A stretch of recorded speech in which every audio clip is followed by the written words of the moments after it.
forgotten names. Mirror cracked in crimson night. 命はただ舞い散る花。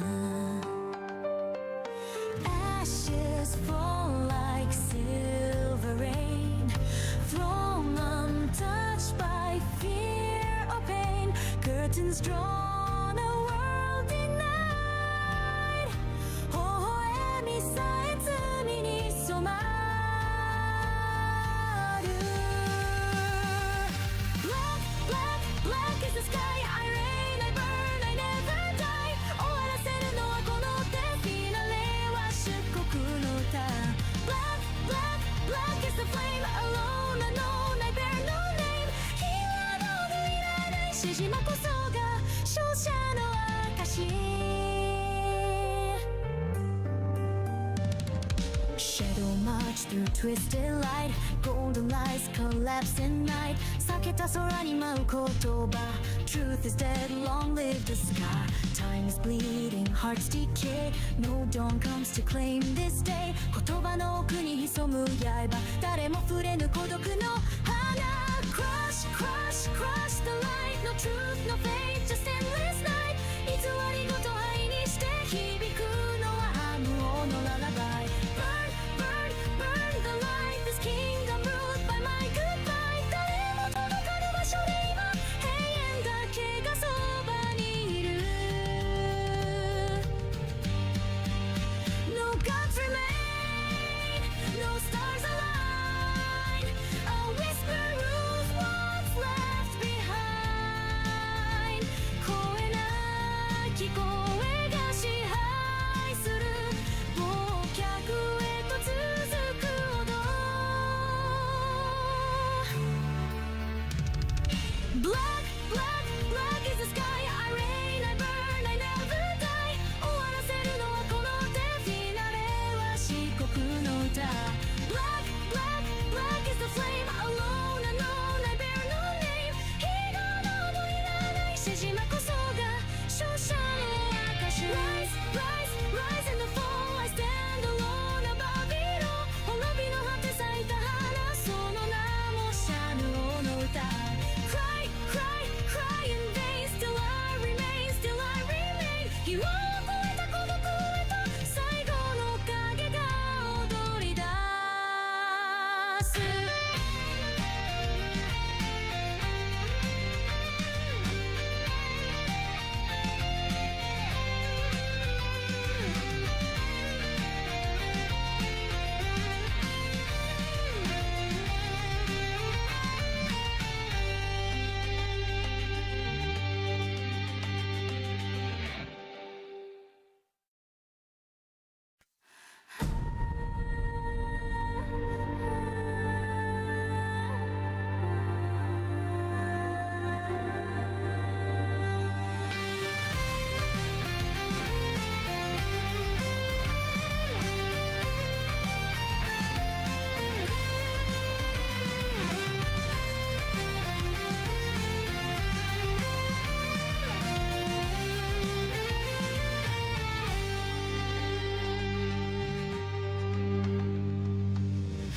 Crown of void, thorns of flame.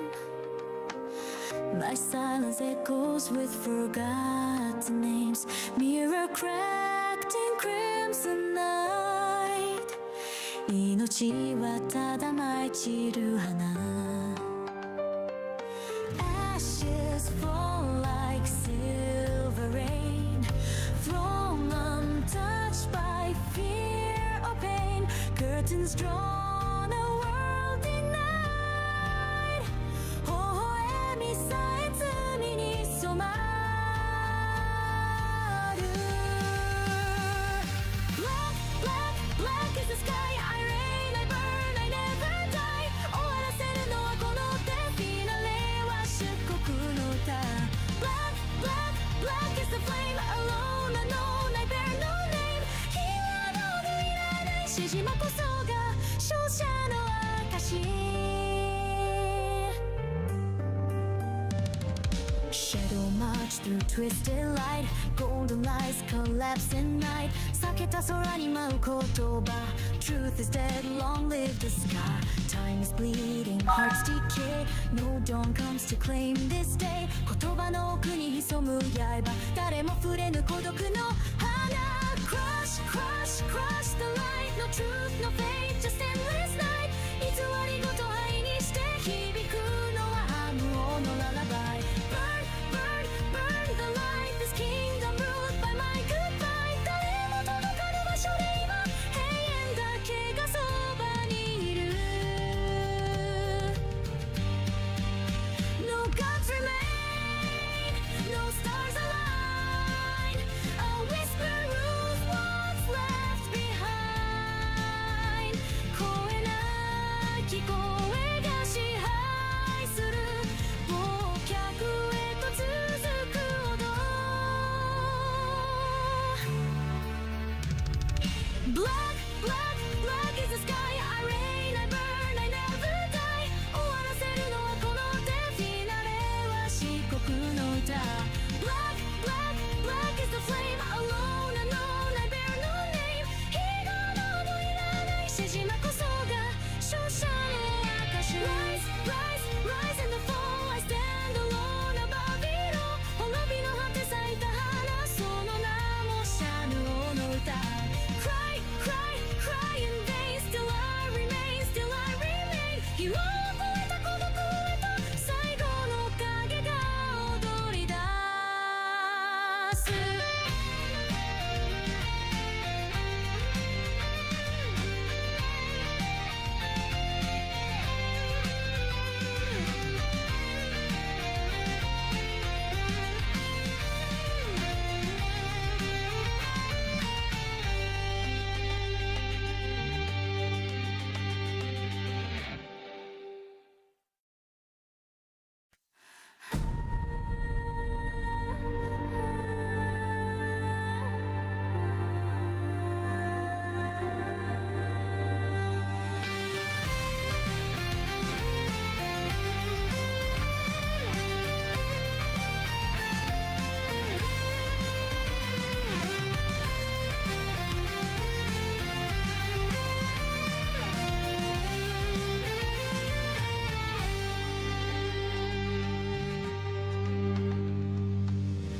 Crown of void, thorns of flame. My silence echoes with forgotten names. Mirror cracked in crimson night. 命はただ舞い散る花。Ashes fall like silver rain. Thrown untouched by fear or pain. Curtains drawn, a world denied. 微笑みさえ罪に染まる。Black, black, black is the sky. I rain, I burn, I never die. 終わらせるのはこの手。フィナーレは漆黒の歌。Black, black, black is the flame. Alone, unknown, I bear no name. 日は道具いらないしじまこそが勝者の証。Shadow march through twisted light. Golden lights collapse in night. 避けた空に舞う言葉。Truth is dead, long live the sky. Time is bleeding, hearts decay. Hi. Cloud, thank you so much for the follow. Welcome. Today we'll be reading 2 more short stories from Sherlock Holmes. Yeah. Let me just double check that everything is up and running. Twitch looks good, even though it's telling me unstable.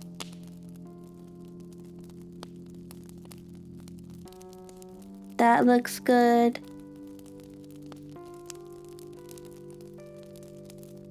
That looks good as well.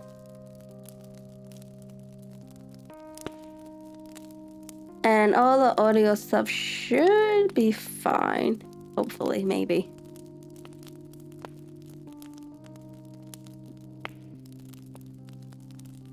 Okay, so let me move my browser so I can see chat. And we'll just post this. in the comments.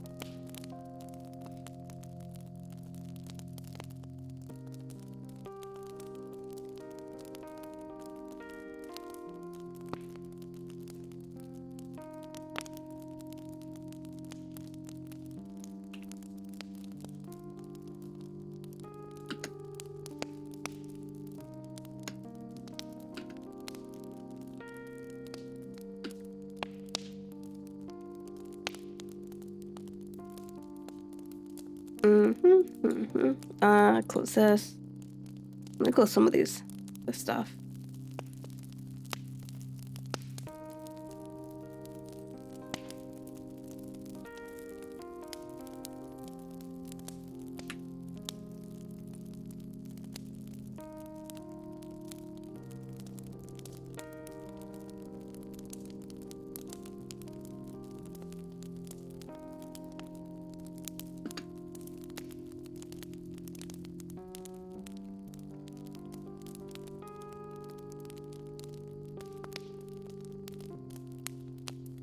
Hopefully this is enough characters. I don't think YouTube has this many characters.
And we're gonna copy this.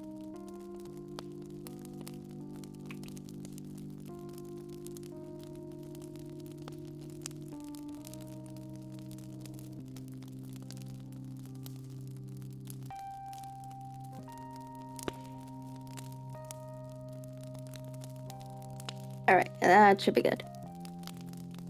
So I don't have to look at the other two platforms anymore.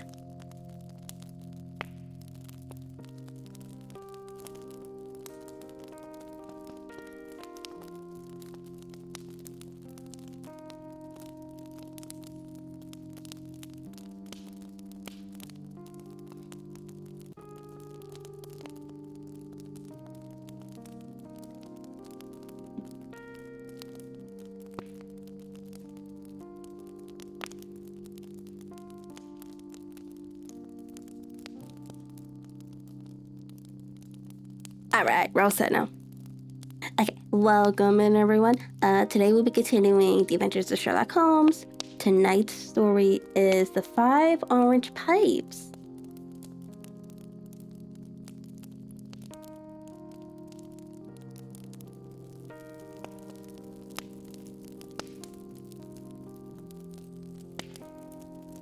I do not have my tea on me, so I'll probably have to get it. I'll probably just go and grab it later.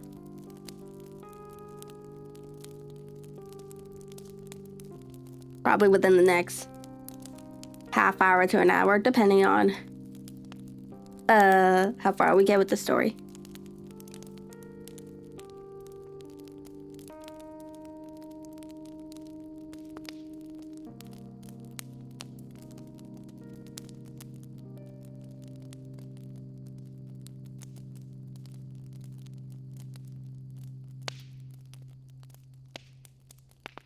When I glance over my notes and records of the Sherlock Holmes cases between the year 82 and 90, I am faced by so many which present strange and interesting features that it is no easy matter to know which to choose and which to leave. Some, however, have already gained publicity through the papers and others have not offered a field for those particular qualities which my friend possesses in so high a degree, and which it is the object of these papers to illustrate. Some too have baffled his analytical skills and would be as narratives, beginnings without an ending, while others have been but particularly cleared up and have their explanations founded rather upon conjecture and surmise than on that absolute logical proof which was so dear to him. There is, however, one of these last which was so remarkable in its details and so startling in its results that I am tempted to give some account of it, in spite of the fact that there are points in connection with it which never have been, and probably never will be, entirely cleared up. The year 87 furnished us with a long series of cases, greater or less interest, of which I retained the records. Among my headings, under this one 12 months, I find an account of the adventure of the Parado Chamber, of the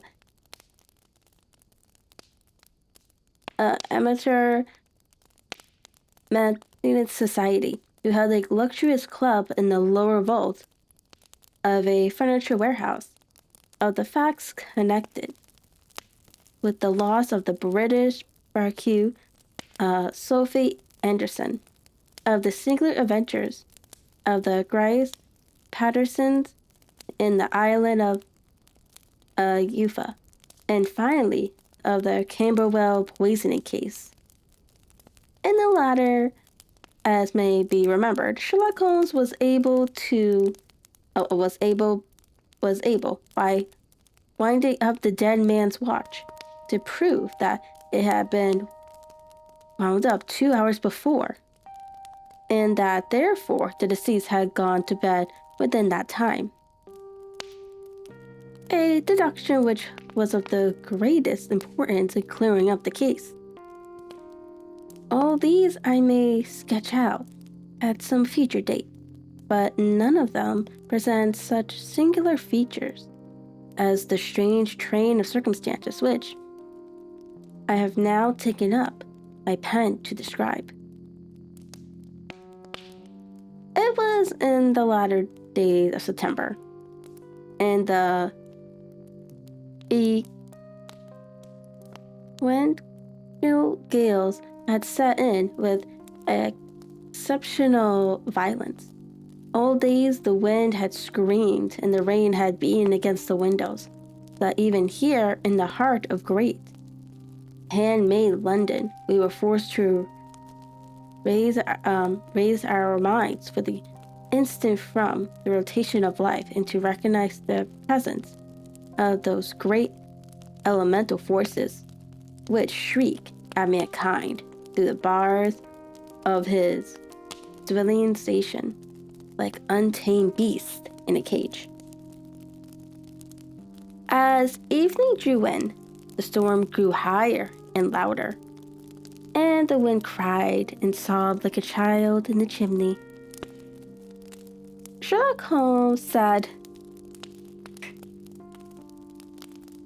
moodily at one side of the fireplace, cross-indexing his records of crime. I, at the other, was deep in one of the Clark of Russell's fine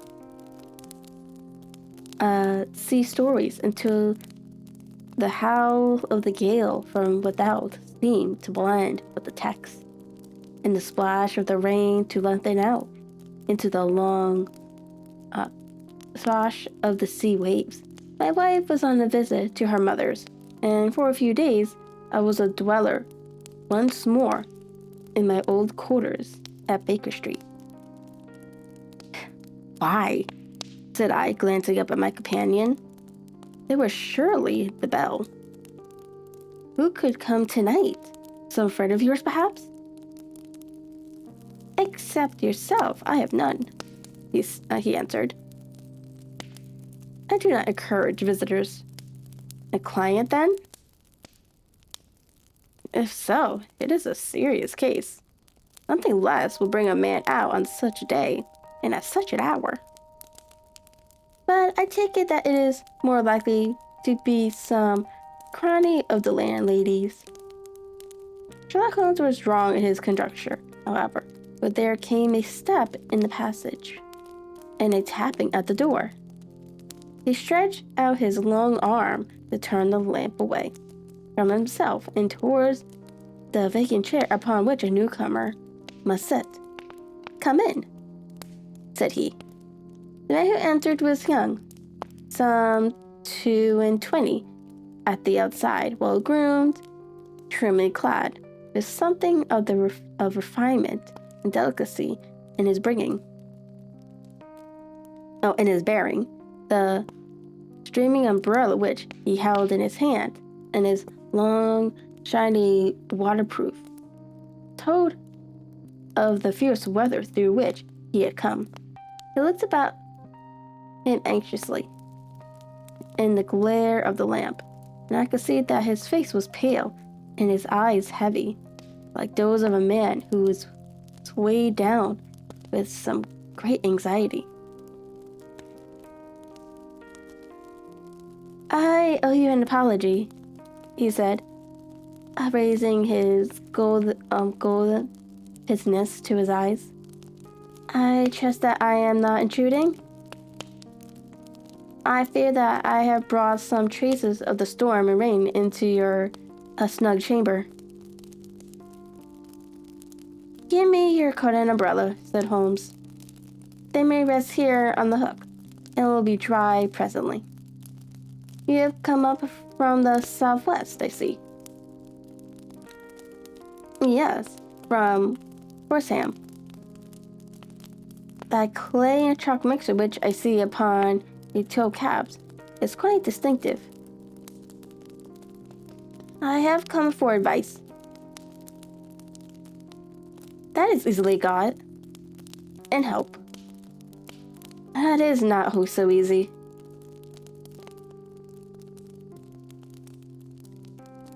I had heard of you, Mr. Holmes. I heard from Major Prendergast how you saved him in the Tankersville Club scandal.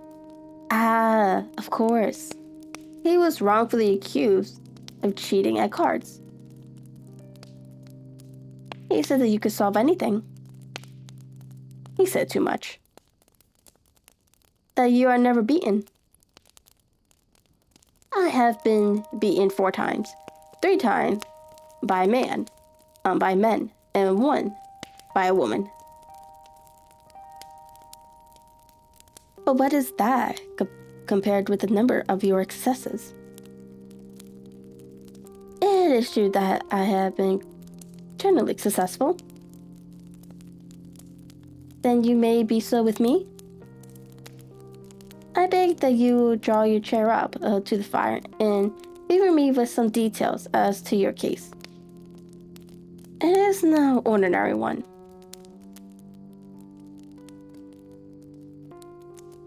None of those which come to me are. I am the last court of appeal.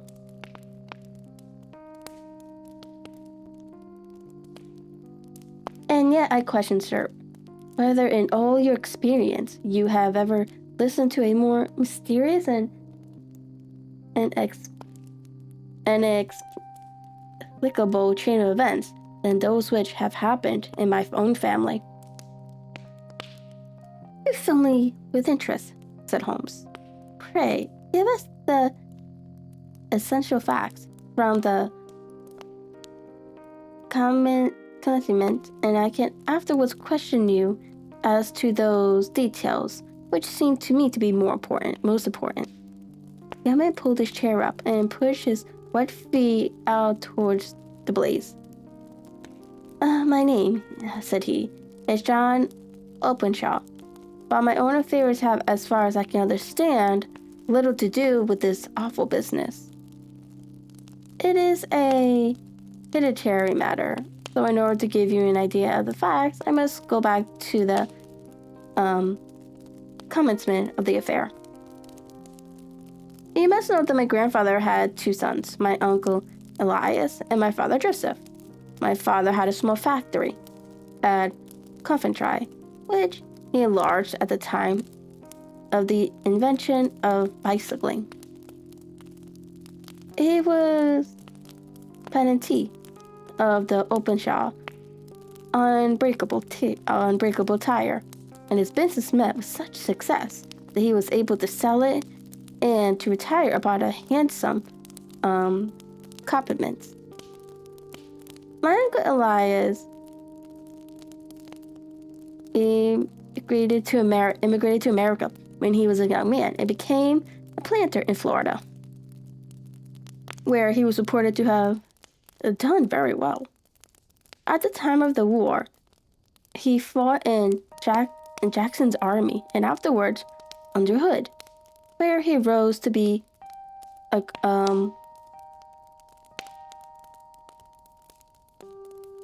colonel.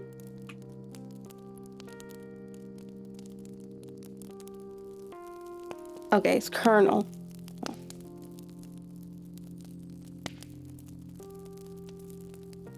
To a colonel. When Lee laid down his arms, my uncle returned to his plantation, where he remained for 3 or 4 years. About 1869, or, sorry, hold on. I said 1869 or 1870. He came back to Europe and took a small estate in Sussex near Wisham. He had made a very considerable fortune in the States. And his return for leaving them was his aversion to the Negroes and his dislike of the Republican policy and extended the franchise to them. He was a singular man, fierce and quick-tempered, very foul-mouthed when he was angry, and a most retiring disposition. During all the years that he lived at Wisham, I doubt if ever he set foot in the town. He had a garden, or 2 or 3 fields round his house, and there he would take his exercise, though very often for weeks on end, and he would never leave his room. He drank a great deal of brandy,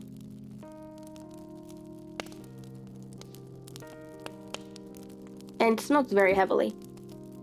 But he would see no society and did not want any friends, not even his own brother.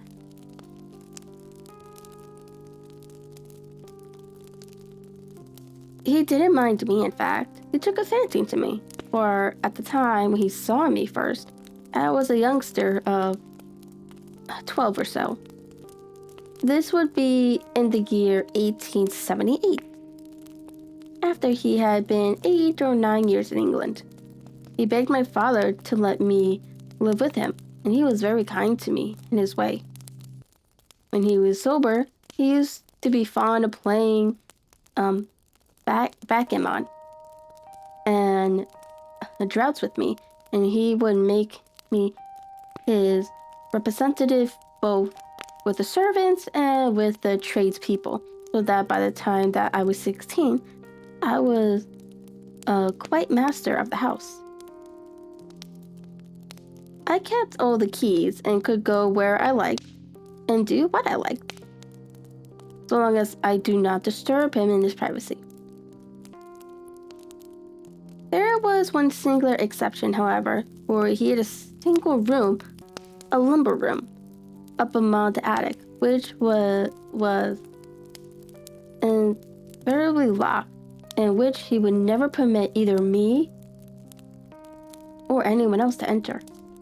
With the boy's curiosity, I had peeped through the keyhole, but I was never able to see more than such a collection of old trunks and bundles as would be expected in such a room.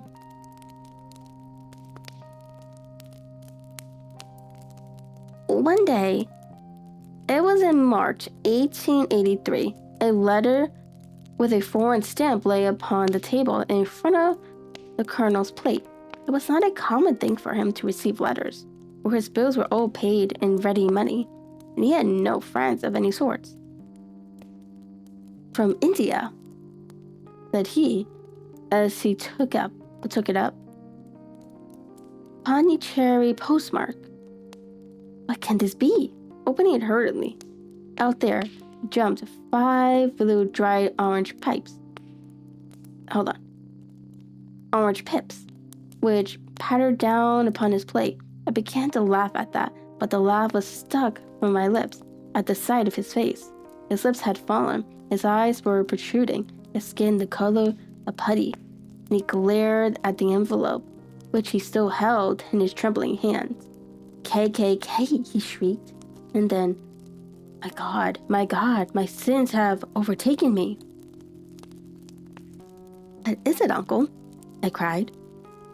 "Dad," said he, and rising from the table, he retired to his room, leaving me pittering with horror. I took up the envelope and saw scrawled in red ink upon the inner flap, just above the gum, the letter K 3 times repeated. There was nothing else save the 5 dry pips, which could be the reason of his overpowering terror. I left the breakfast table, and as I ascended the stair, I met him coming down with an old rusty key, which must have belonged to the attic, in one hand, and a small brass box like a cash box in the other. "They may do what they like, but I'll checkmate them still," said he with an oath. "Tell Mary that I shall want a fire in my room today, and send down to Fordham, the Wortham lawyer." I did as he ordered, and when the lawyer arrived, I was asked to step up to the room. Fire was burning brightly, and in the grate there was a mass of black, fluffy ashes, as of burned paper, while the brass box stood open and empty beside it. As I glanced at the box, I noticed with a start that upon the lid was printed the triple K, which I had heard in the morning upon the envelope. "I wish you, John," said my uncle, "to witness my will. I leave my estate, with all its adventures and all its disadvantages, to my brother, your father, whence it will, no doubt, descend to you. If you can enjoy it in peace, well and good. If you find you cannot, take my advice, my boy, and leave it to your deadliest enemy. I am sorry to give you such a two-edged thing, but I can't say what turn things are going to take. Kindly sign the paper where Mr. Fordham shows you." I signed the paper as directed, and the lawyer took it away with him. The singular incident made, as you may think, the deepest impression upon me, and I pondered over it and turned it every way in my mind, without being able to make anything of it. Yet, I could not shake off the vague feeling of dread, which it left behind, though the sensation grew less keen as the weeks passed and nothing happened to disturb the usual routine of our lives. I could see a change in my uncle, however. He drank more than ever, and he was less inclined for any sort of society. Most of his time he would spend in his room, with the door locked upon the inside. Sometimes he would emerge in a sort of drunken frenzy, and would burst out of the house and tear about the garden with a revolver in his hand, screaming out that he was afraid of no man, and that he was not to be cooped up like sheep in a pen.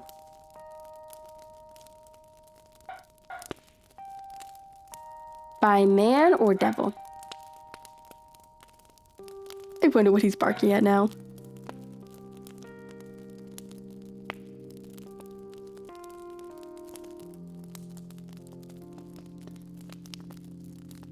When those hot fits were over, however, he would rush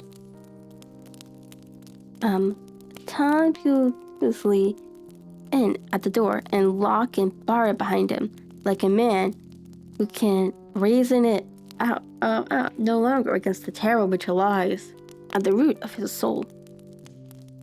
At such times I have seen his face, even on a cold day, glisten with moisture, as though it were new raised from a basin.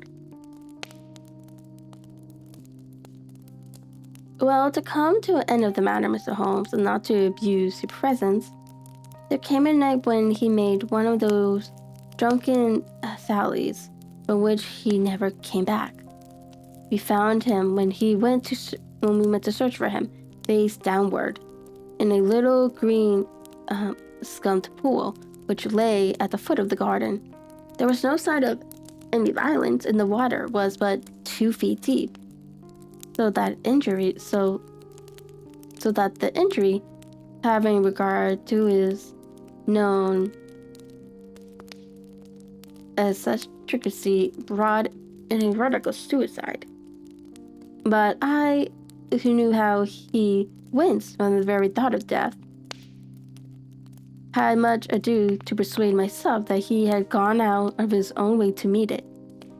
The matter passed, however, and my father entered into possession of the estates, and of some £14,000, which lay to his credit at the bank.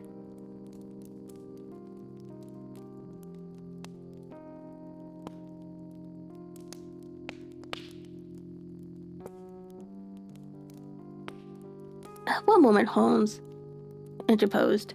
Your statement is, I foresee, one of the most remarkable to which I have ever listened. Let me have the date of the reception by your uncle of the letter and the date of his supposed suicide. The letter arrived on March 10th, 1883. His death was 7 weeks later, upon the night of May 2nd. Thank you. Pray proceed. When my father took over the Horsham property, he, at my request, made a careful examination of the attic, which had been always locked up. He found the brass box there, although its contents had been destroyed. On the inside of the cover was a paper label with the initials of the KKK repeated upon it, and the letters, memoranda, receipts, and a register written beneath. These, we presumed, indicated the nature of the papers, which had been destroyed by Colonel Opachaw. For the rest, there was nothing of much importance in the attic, save a great many scattered papers and notebooks bearing upon my uncle's life in America. Some of them were of the wartime and show that he had done his duty well and had borne the repute of a brave soldier. Others were of a date during the reconstruction of the southern states and were mostly concerned with politics, where he had evidently taken a strong part in opposing the carpetbag politicians who had been sent down from the north. Well, it was the beginning of '84 when my father came to live at Horsham, and all went as well as possible with us until the January of '85. On the 4th day after New Year, I heard my father give a sharp cry of surprise, and we sat together at the breakfast table. There he was, sitting with a newly opened envelope in one hand and 5 dried open pins in the outstretched palm of the other one. He had always laughed at what he called a cock and bull story about the colonel, but he looked very scared and puzzled now that the same thing had come upon himself.'Why? What on earth does this mean, John?' he stammered. My heart had turned to lead. "It is KKK," said I. He looked inside the envelope. "So it is," he cried. "Here are the little letters, but what is this written above them?" "Put the papers on the sundial," I read, peeping over his shoulder. "What papers?" "What sundial?" he asked. "The sundial in the garden."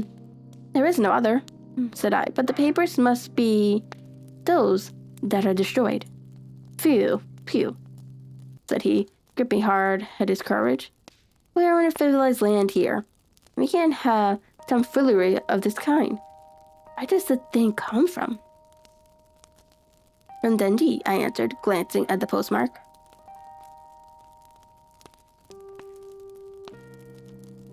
"Some preposterous practical joke," said he. "What have I to do with sundials and paper? I'll take no notice of such nonsense." "I should certainly speak to the police," said I. "And be laughed at? For my pains? Nothing of the sort." "Then let me do so." "No, I forbid you. I won't have a fuss made about such nonsense." It was in vain to argue with him, for he was a very absent man. I went about, however, with a heart which was full of foreboding. On the third day after the coming of the letter, my father went from home to visit an old friend of his, Major Freebody, who was in command of one of the forts upon Portstown Hill. It was good that he should go, for it seemed to me that he was farther from danger when he was away from the house, away from home. And that, however, I was in error. Upon the second day of his absence, I received a telegram from the major, imploring me to come at once. My father had fallen over of the deep chalk pits, which adjoined in the neighborhood, and was lying senseless with a shattered skull. I hurried to him, but he passed away without having ever recovered his consciousness. He had, as it appears, been returning from Fareham in the twilight, and as the country was unknown to him, and the chalk pits unfenced, the jury had no hesitation in bringing in a verdict of death from accidental causes.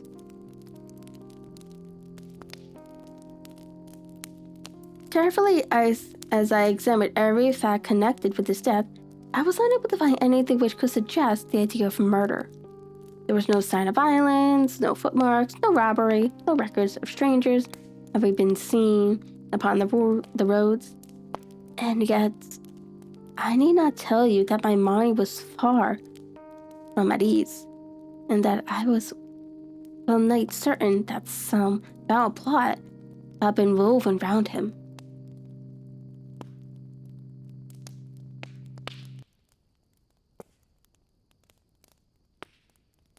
And this sinister way I came into my inheritance. You'll ask me why I did not dispose of it. I answered because I was never convinced that our troubles were in some way dependent upon an incident in my uncle's life, and that the danger would be as pressing in one house as in another. It was in January 85 that my poor father met his end, and 2 years and 8 months had elapsed since then. During that time, I have lived happily with him, and I had begun to hope that this curse had passed away from the family, and that it had ended with the last generation. I had begun to take comfort too soon, however. Yesterday morning, the blow fell in the very shape in which it had come upon my father. The young man took from his waistcoat a crumpled envelope. Turning it to the table, he shook out upon 5 little dried orange pits. "This is the envelope," he continued. "The postmark is London, Eastern Division. Within are the very words which were upon my father's last message, KKK. And then put the papers on the sundial." What have you done? Asked Holmes. Nothing. Nothing.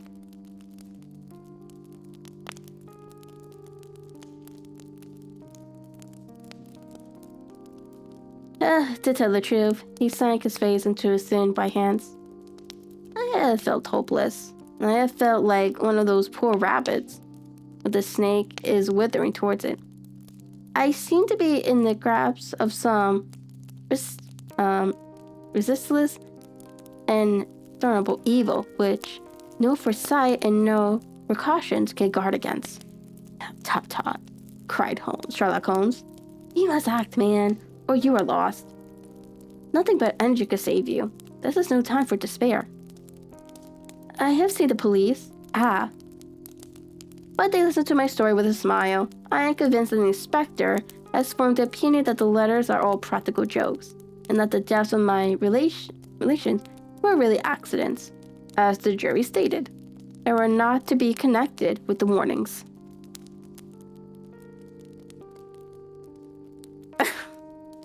Holmes shook his clenched hands in the air. Incredible.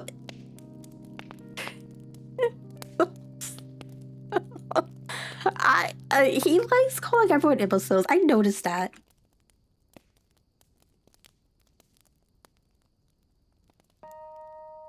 Hello, Chimes.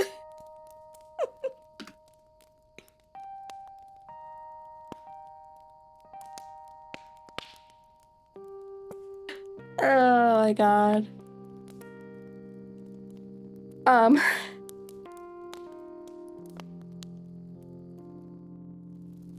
So we are on Twitch, YouTube, and also the green platform.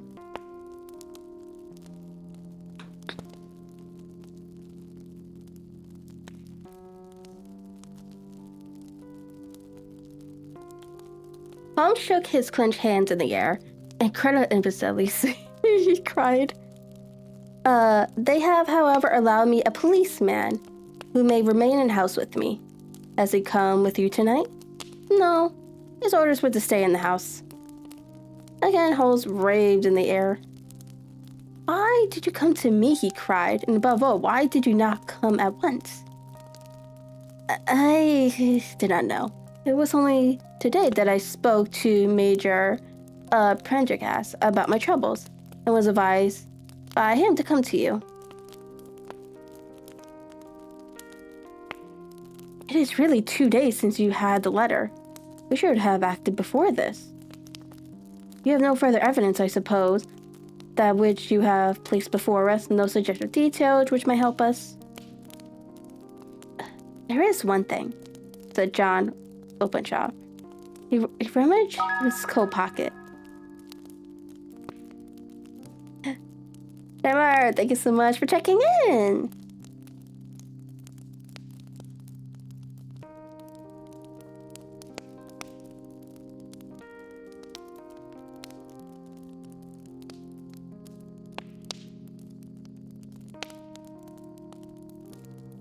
He rummaged in his coat pocket, and drawing out a piece of discolored blue tinted paper, he laid it out upon the table.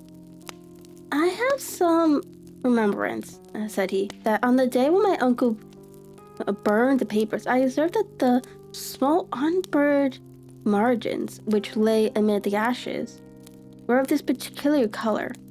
I found this singular sheet upon the floor of his room, and I am inclined to think that it may be one of the papers which has perhaps fluttered out from among the others, and in that way has escaped destruction.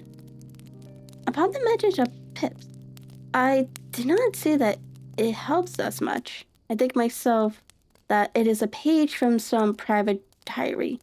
The writing is undoubtedly my uncle's. Holmes moved the lamp, and we both bent over the sheet of paper, which showed by its ragged edge that it had indeed been torn from a book.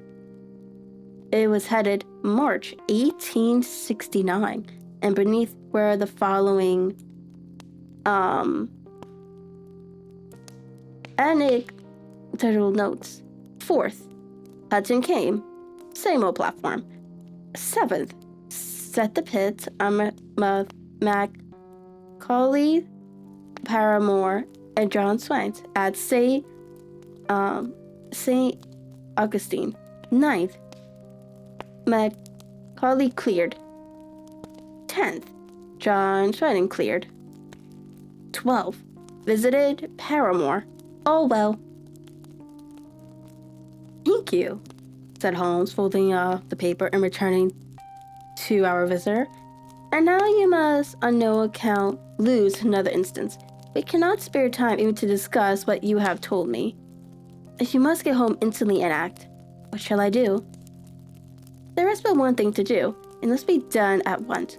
You must put this piece of paper which you have shown us into the brass box which you have described.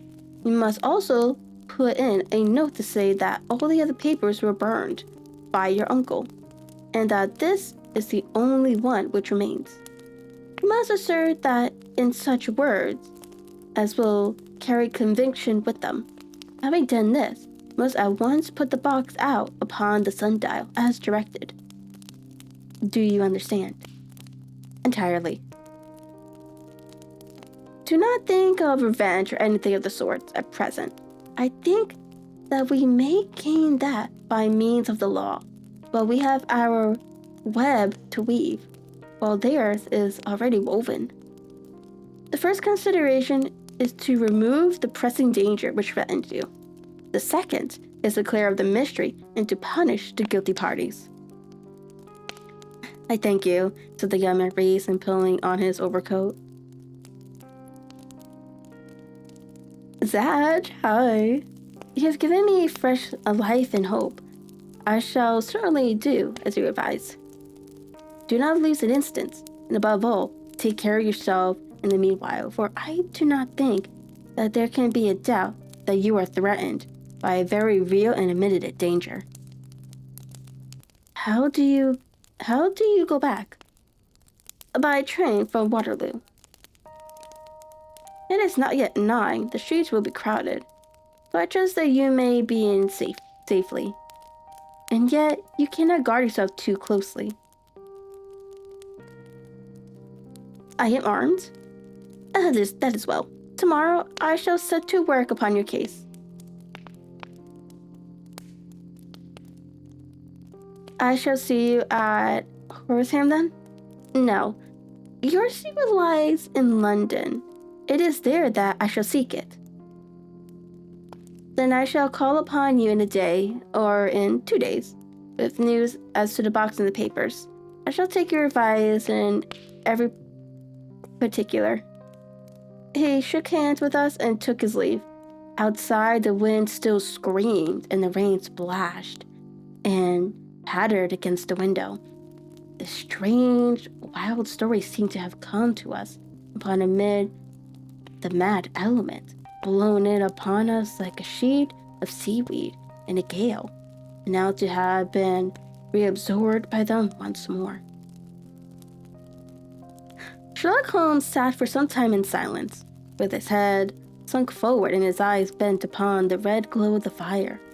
Then he lit his pipe, and leaning back in his chair, he watched the blue smoke ring as they chased each other up to the ceiling. I think, Watson, he remarked at once, that of all our cases, we have had none more fantastic than this. Save perhaps the sign of 4. I'm doing well, Zach. How are you doing? My brother actually came to visit today. With the 2 kids.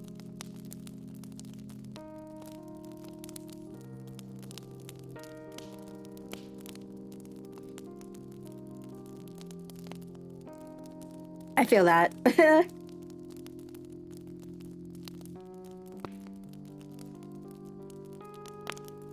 Okay. My dad had to give them some money for the rent because neither one of them is working and they need the money. So my dad said, you need to come down and pick it up. So yeah, so they came down with the kids. Yeah. My brother's, like I said, my brother's trying to get a job. But like I mentioned yesterday, he got rejected. So he did this interview thing at another place. And then, like, it was more like a walkthrough. But they told him they were to call him to come back for an interview. For the second interview. I said, oh, that's good then. That's a good sign. Yeah, and then, like, his girlfriend, she's on maternity leave, so.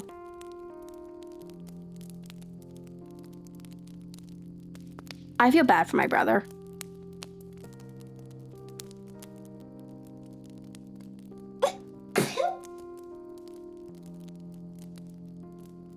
Yeah, he tried applying to Walmart, but like they rejected him. No, Sam's Club is part of Walmart, right? They rejected him like instantly, and I'm still like, damn. Even an entry-level job you got rejected for.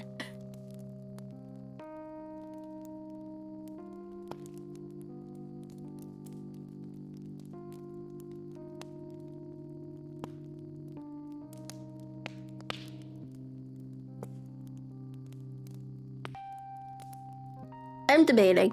Do I want tea or do I want hot chocolate?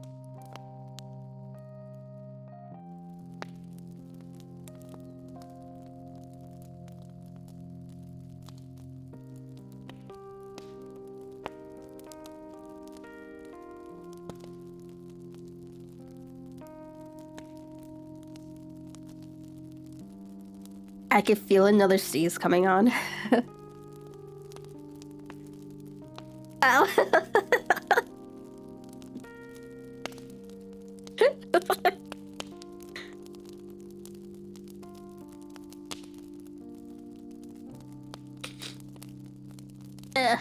Allergies.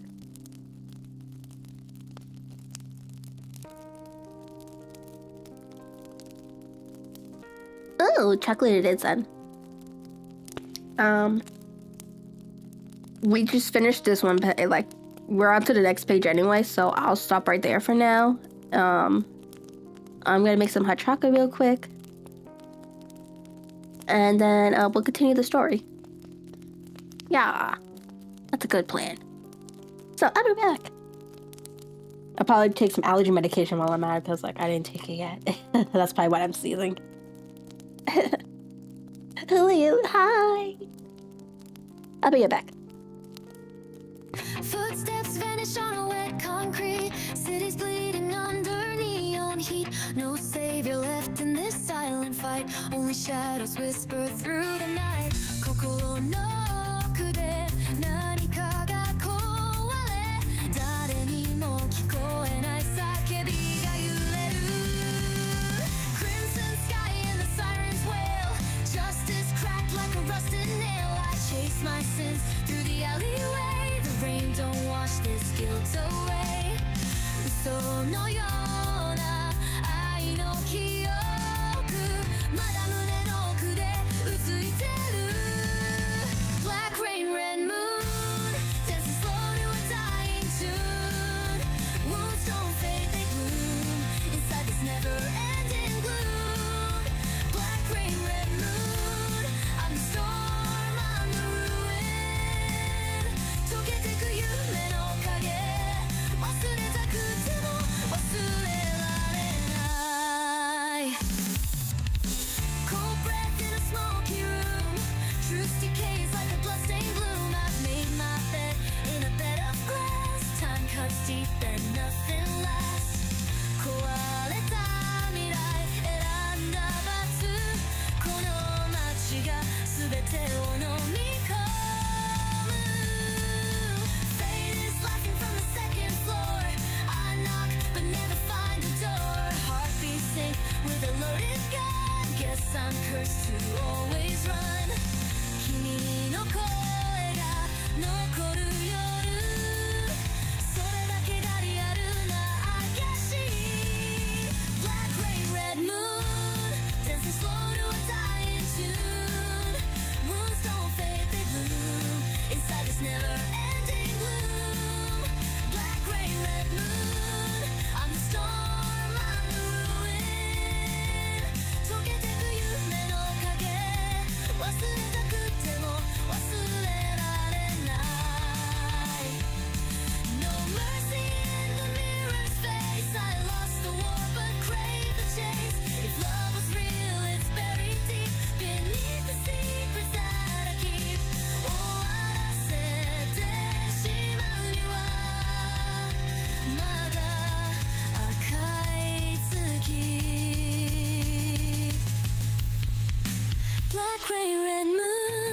dancing slow to a dying tune.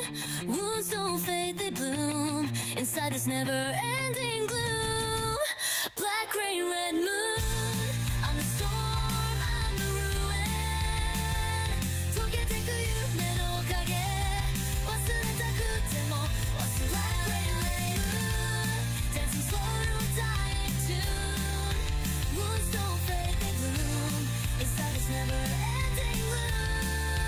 Black rain, red moon, I'm the storm, I'm the ruin. 抱きしめたその闇に今もなお呼んでる。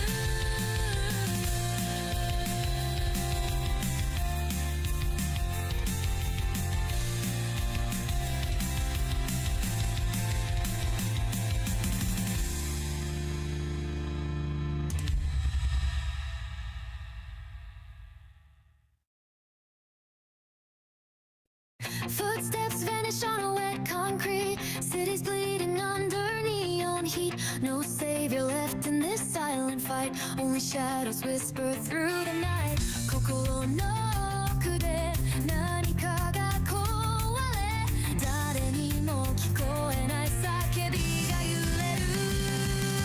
Crimson sky and the sirens wail. Justice cracked like a rusted nail. I chase my sins through the alleyway. The rain don't wash this guilt away. 嘘のような愛の記憶、まだ胸の奥でうついてる。Black rain, red moon, dancing slow to a dying tune. Wounds don't fade, they bloom inside this never-ending gloom. Black rain, red moon, I'm the storm, I'm the ruin. 溶けてく夢の影、忘れたくても忘れられない。Cold breath in a smoky room. Truth decays like a bloodstained bloom. I've made my bed in a bed of glass. Time cuts deep and nothing lasts. 壊れた未来選んだ罰。この街が全てを飲み込む。Fate is laughing from the second floor. I knock but never find the door. Heartbeat sync with a loaded gun. Guess I'm cursed to always run. 君の声が残る夜、それだけがリアルな証。Black rain, red moon, dancing slow to a dying tune. Wounds don't fade, they bloom inside this never-ending gloom. Black rain, red moon, I'm the storm, I'm the ruin. 溶けてく夢の影、忘れたくても忘れられない。No mercy in the mirror's face. I lost the war but crave the chase. If love was real, it's buried deep beneath the secrets that I keep. 終わらせてしまうにはまだ赤い月。Black rain, red moon, dancing slow to a dying tune.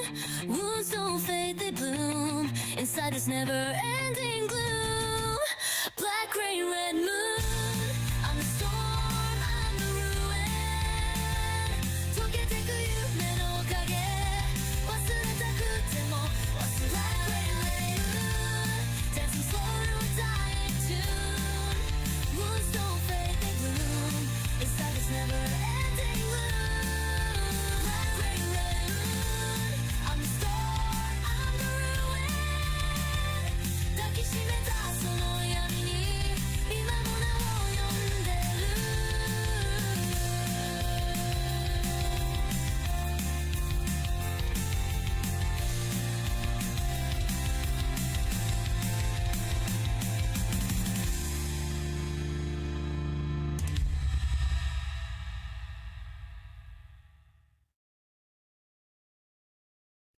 Footsteps vanish on a wet concrete. Cities bleeding under neon heat. No savior left in this silent fight. Only shadows whisper through the night. 心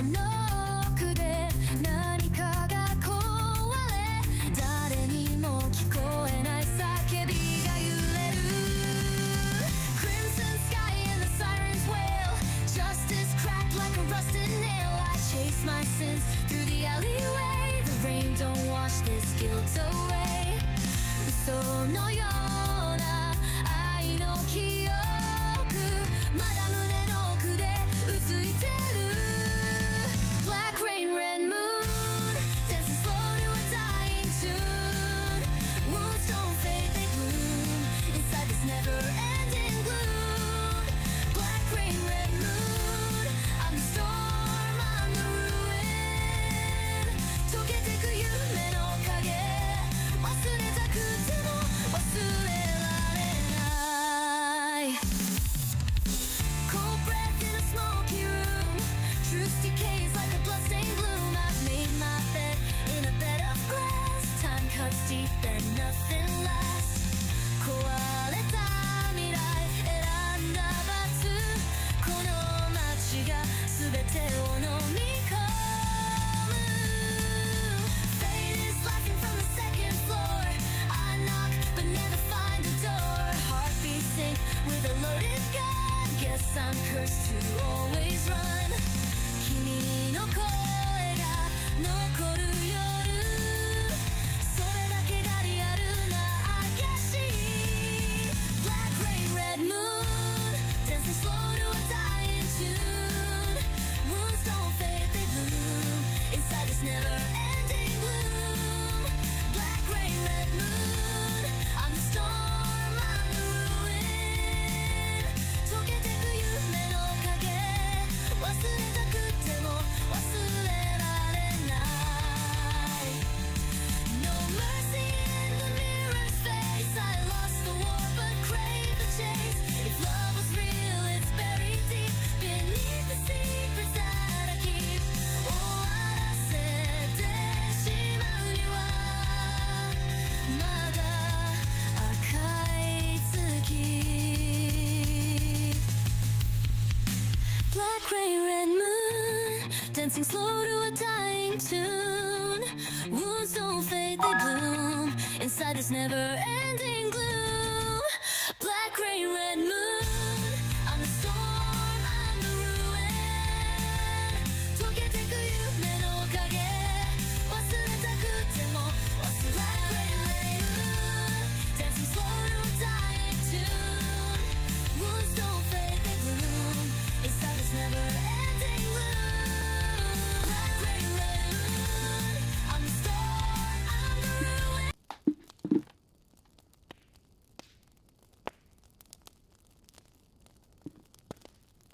Hi, Vector.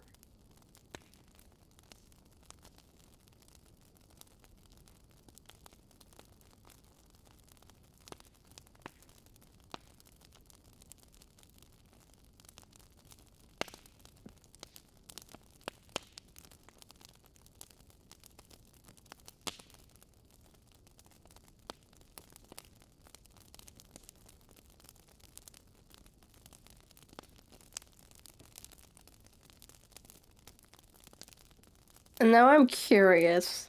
Who has the most check-ins so far?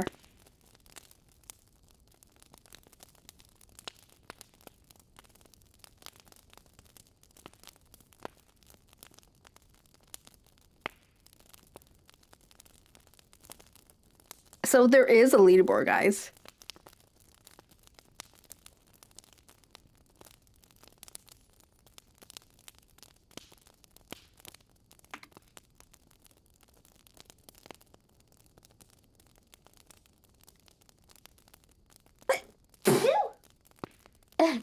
Excuse me.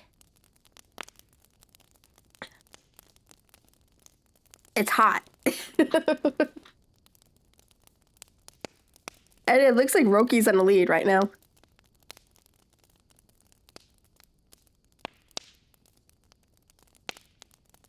Thank you.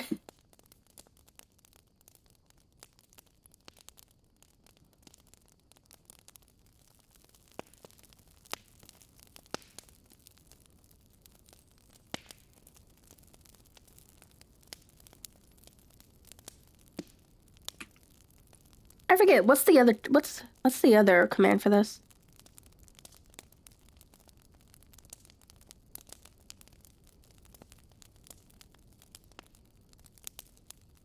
Oh, Oh, so if you do individual.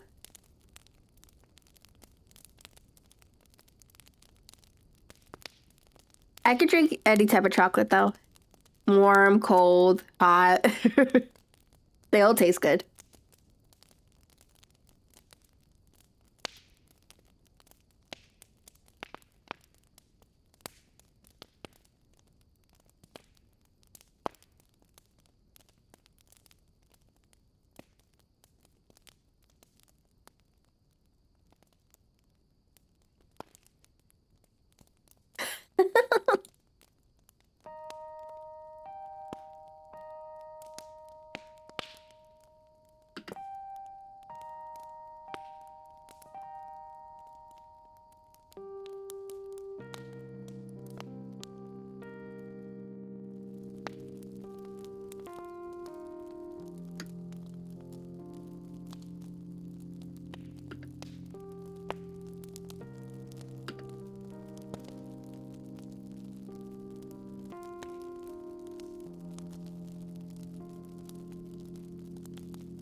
No.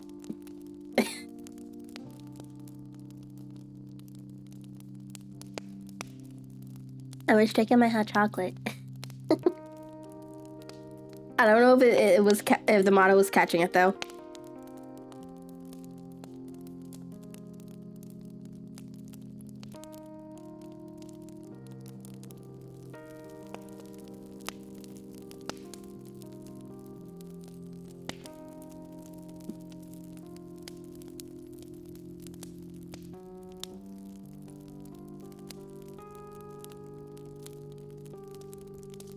Okay, where were we? Let me place down another marker.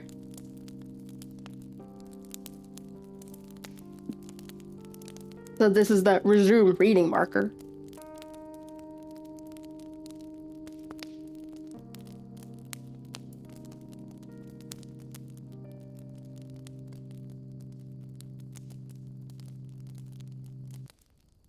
Well, it helps that I stopped at the end of the page.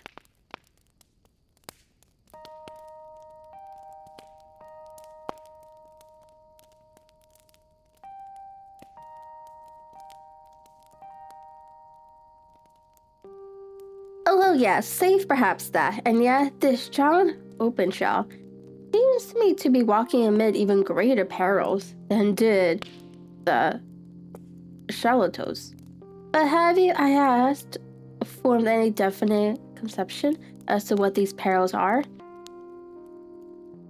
There can be no question as to their nature, he answered. Then what are they? Who is this KKK? And why does he pursue this unhappy family?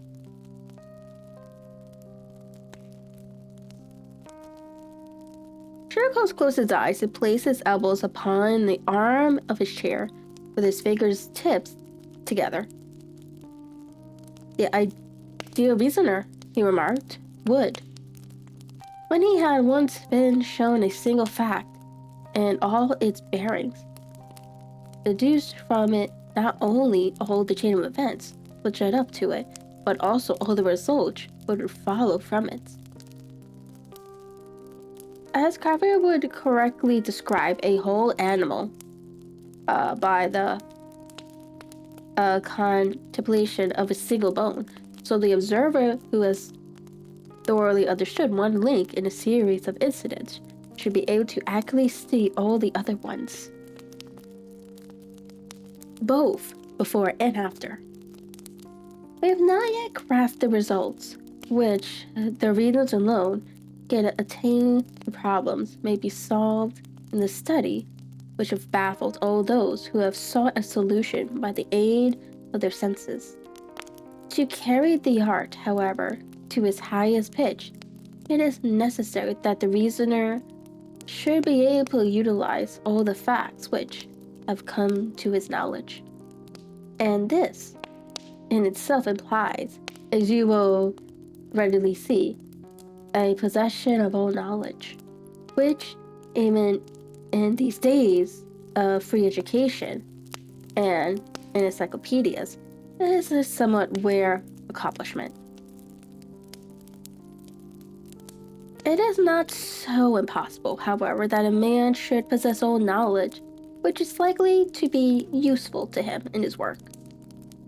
And this I have endeavored in my case to do. If I remember rightly, you on one occasion in the early days of our friendship defined my limits in a very precise fashion. Yes, I answered, laughing. It was a singular document. Philosophy, astronomy, and politics were marked at 0, I remember.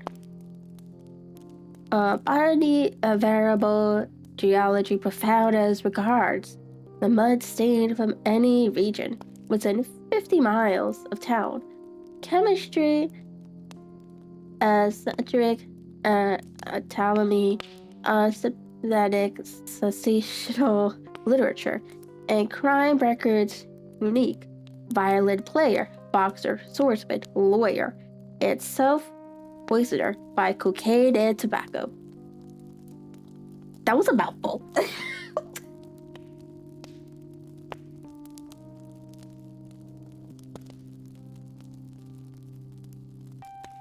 Those, I think, were the main points of my analysis.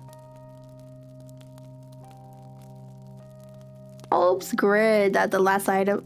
Well, he said, I say now, as I say then, that a man should keep his little brain attic stocked with all the furniture that he is likely to use, and the rest he can put away in the lumber room of his library, where he can get it if he wants.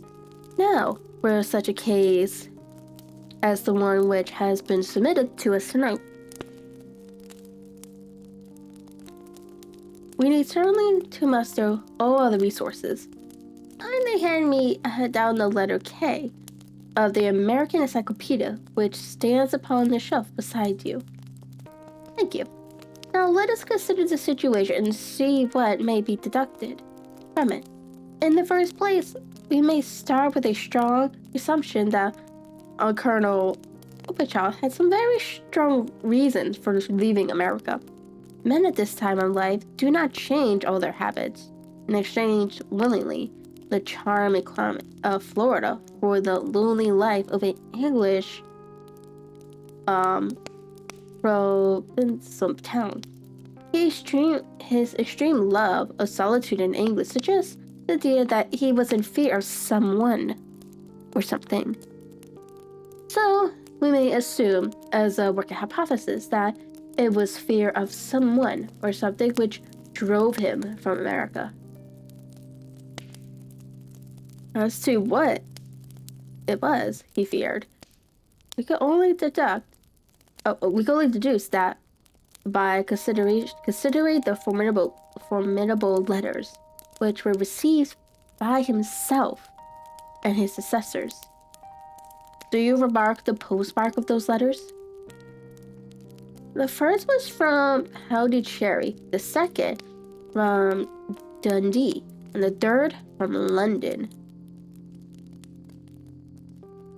From East London. What do you deduce from that? They are all seaports that the writer was on board of a ship. Excellent. We have already a clue.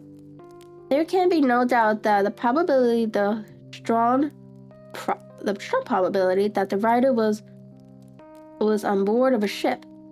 And now, let us consider another point. In the case of Pondicherry, 7 weeks elapsed between the threat and its fulfillment. In Dundee, it was only some 3 or 4 days. Does that suggest anything? A greater distance to travel?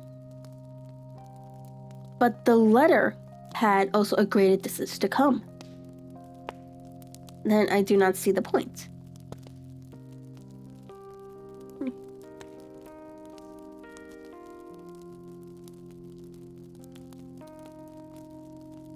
There is at least a presumption that the vessel in which the man or men are in a sailing ship. It looks as if they always send their singular warning or token before them when starting upon their mission. You see how quickly the D followed the sign when it came from Dundee? If they had come from Pondicherry in a steamer, they would have arrived almost as soon as their letter. But, as a matter of fact, 7 weeks elapsed. I think that those 7 weeks represented the difference between the mail boat, which brought the letter, and the sailing vessel, which brought the writer. It is possible. More than that, it is probable. And now you see the deadly urgency of this new case, and why I urge young Opocha to caution. The blow has always fallen at the end of the time, which it would take the senders to travel the distance. But this one comes from London, therefore we cannot count upon delay. Good God, I cried. What can it mean? This relentless,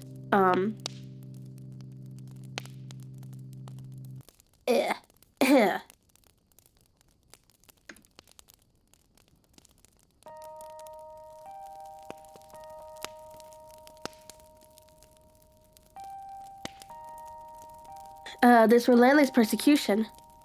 The papers which Opocha carried are obviously a vital importance to the person or persons in the sailing ship. I think that it is quite clear there must be more than one of them. A single man could not have carried out 2 deaths in such a way as to deceive a coroner's jury. There must have been several in it. It must have been men of resource determination. The papers they mean to have be the holder of them, who it may. And this way you see KKK ceases to be the initials of an individual and becomes the badge of a society. But of what society? Have you never, said Sherlock Holmes, bending forward and sinking his voice, have you never heard of the Ku Klux Klan? I never have. Holmes turned over the leaves of a book upon his knee. Here it is, he said presently. Ku Klux Klan, a name derived from the...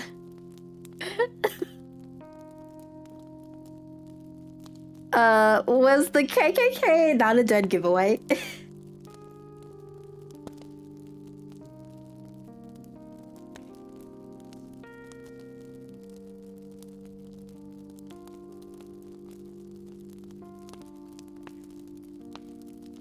Yeah. We're going back in time, peoples. To the, 18-something?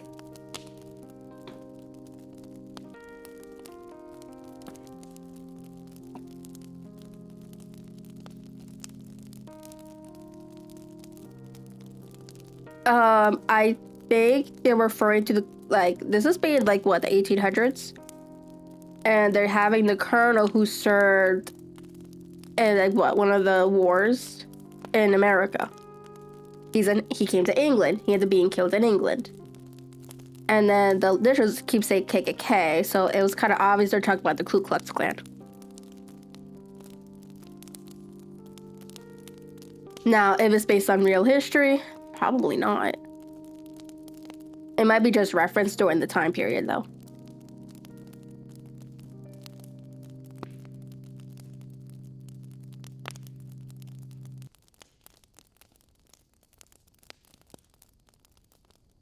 The Ku Klux Klan, a name derived from the fanciful resemblance to the sound produced by cocking a rifle.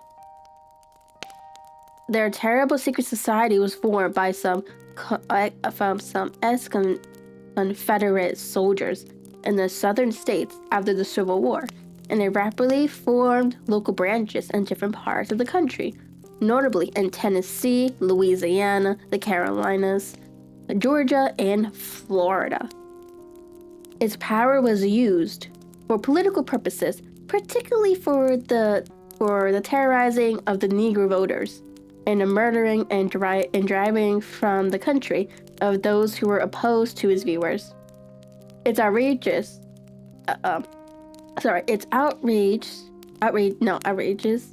were ultimately preceded by a warning sent to the marked man in some fantastic but generally recognized shape. A sprig of oak leaves in some parts, melon seeds or orange pits in others. On receiving this, the victim must entirely openly abjure of his former ways, or might fly from the country. If he braved the matter out, death would unfavorably come upon him, and usually in some strange and unforeseen manner. So perfect was the organization of society and so symptomatic in its methods that there is hardly a case upon record where any man succeeded in braving it with impunity, or which any of its outrages were traced home to the perpetrators. For some years, the organization flourished in spite of the efforts of the United States, a government, and of the better classes of the community in the South. Eventually, in the year 1869, the movement rather suddenly collapsed, although there have been sporadic outbreaks of the same sort of since that date.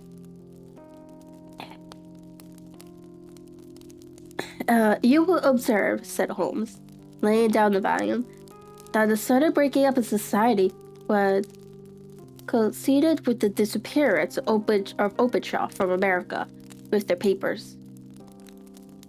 It may well have been cause and effect. It is no wonder that he and his family have some sort of more implacable spirits upon their track. You can understand that this register and diary may implicate some of the first men in the South, and that there may be many who will not sleep easy at night until it is recovered.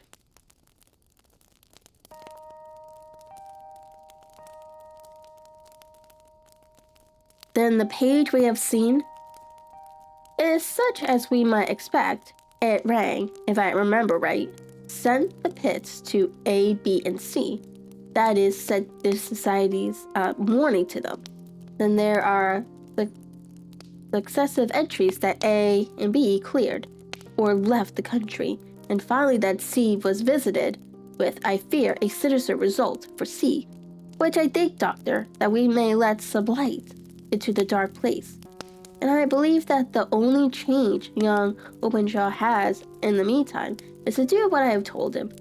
There is nothing more to be said or to be done tonight. But hand me over my violin and let us try to forget, for half an hour, the miserable weather and the still more miserable ways of our fellow men. It had cleared in the morning, and the sun was shining with a subdued brightness through the dim veil which hangs over the great city. Sherlock Holmes was already at breakfast when I came down. You will excuse me for not waiting for you, said he. I foresee a very busy day before me in looking into this case of young Openshaw's. What steps will you take? I asked. It will very much depend upon the results of my first inquiries. I may have to go down to Wrexham after all. You will not go there first? No, I shall commence with the city. Just ring the bell and the maid will bring up your coffee. As I waited, I lifted the unopened newspaper from the table and glanced my eyes over it. It rested upon a heading which sent a chill to my heart. Holmes, I cried. You are too late. Ah, said he, laying down his cup. I feared as much. How was it done? He spoke calmly, but I could see that he was deeply moved. My eye caught the name of Opacha and the heading Tragedy near Waterloo Bridge. Here is the account. Between 9 and 10 last night, Police Constable Cock of the H Division on duty near Waterloo Bridge heard a cry for help and a splash in the water. The night, however, was extremely dark and stormy, so that in spite of the help of several passerbys, it was quite possible to effect a rescue. The alarm, however, was given, and by the aid of the water police, the body was eventually recovered. It proved to be that of the young gentleman whose name, as it appears from an envelope which was found in his pocket, was John Openshaw, and whose residence is near Horsham. It is conjectured that he may have been hurrying down to catch the last train for Waterloo Station, and that, in his haste in the extreme darkness, he missed his path and walked over the edge of one of the small landing places for river steamboats. The body exhibited no traces of violence, and there can be no doubt that the deceased had been the victim of an unfortunate accident, which should have the effect of calling the attention of the authorities to the condition of the riverside landing stages.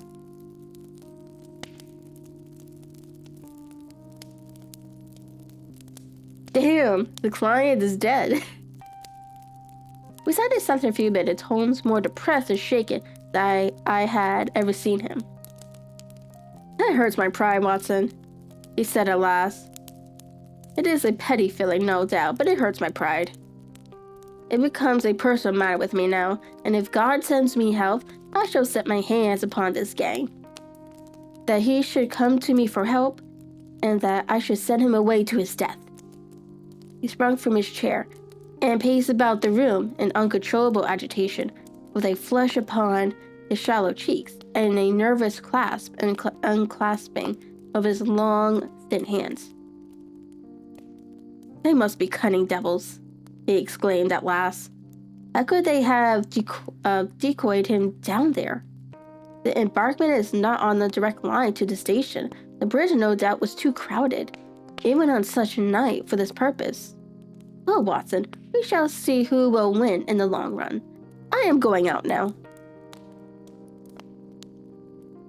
To the police?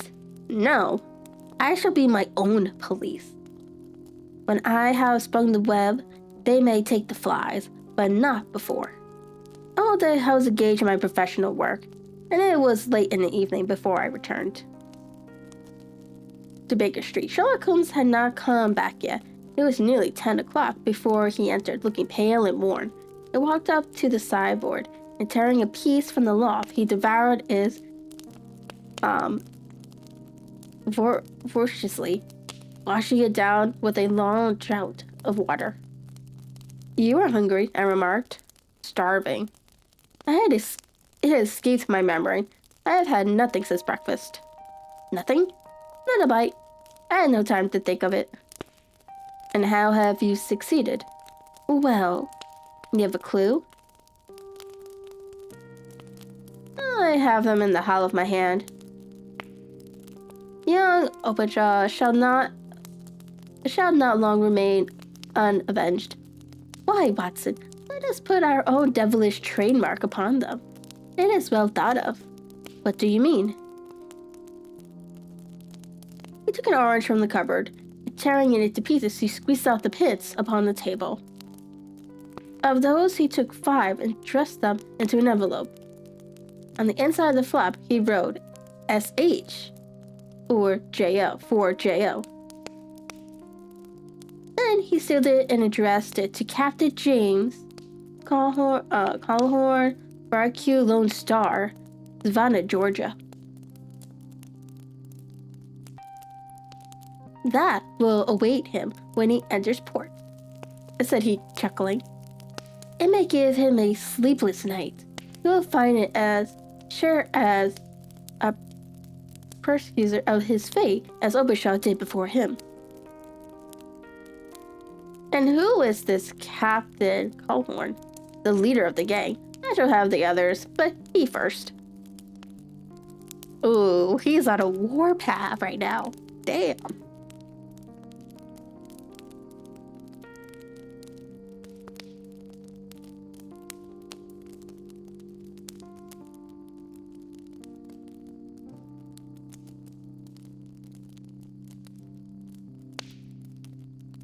How did you trace it then? He took a large sheet of paper from his pocket, all covered with dates and names. I have spent the whole day, said he, over Lloyd's registers and files of the old papers, following the future career of every vessel which touched at Pondicherry in January and February in '83. There were 36 ships of fair tonnage which were reported there during those months. Of these, one, the Lone Star, instantly attracted my attention since, although it was reported as having cleared from London, the name is that which is given to one of the states of the Union. Texas, I think. I was not, and I am not sure of which, but I know that the ship must have an American origin. Then what? I searched the Dundee records, and when I found that the Barracu Lone Star was there in January '85, my suspicions became a certainty. I then inquired as to the vessel which lay at present in the port of London. Yes, the Lone Star had arrived here last week. I went down to Albert Dock and found that she had been taken down the river by the early tide this morning, homeward bound to Savannah. I wired to Gravesend and learned that she had passed some time ago, and as the wind is easterly, I have no doubt that she is now past the Goodwins, and not very far from the Isle of Wight. What will you do then? Oh, I have my hand upon him, and the two mates are, as I learn, the only native-born Americans in the ship. The others are Finns and Germans. I know also that they were all 3 away from the ship last night. I had it from the stevedore, which has been loading their cargo. By the time that their sailing ship reaches Savannah, the mail boat will have carried this letter, and the cable will have informed the police of Savannah that these 3 gentlemen are badly wanted here upon a charge of murder. There is ever a flaw, however, in the best laid of human plans, and the murderers of John Openshaw were never to receive the orange pits, which would show them that another, as cunning and as resolute as themselves, was upon their track. Very long and very severe were the equinoctial gales that year. We waited long for news of the Lone Star of Savannah, but none ever reached us. We did at last hear that somewhere far out in the Atlantic, a shattered stern post of a boat was seen, swinging in the throw of a wave with the letters LS carved upon it, and that is all which we shall ever know of the fate of the Lone Star.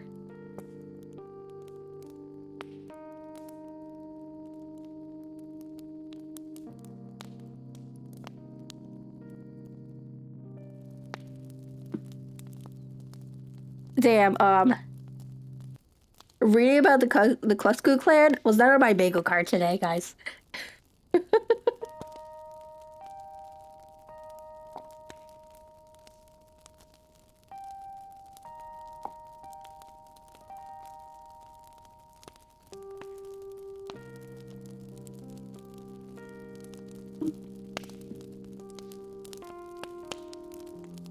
Although I'm not too surprised, given the time period. that these stories are based on.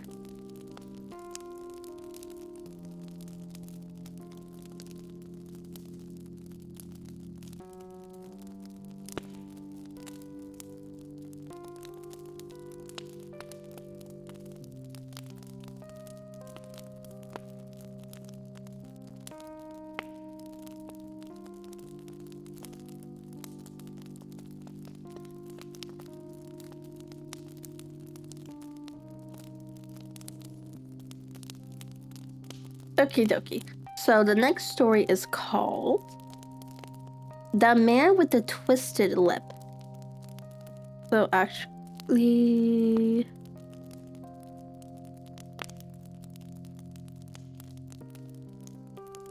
So that's 2, 4, 6. Okay, yeah. So after this one... So after this, it will be like 3 more streams. And then we'll be done with the Adventures of Sherlock Holmes.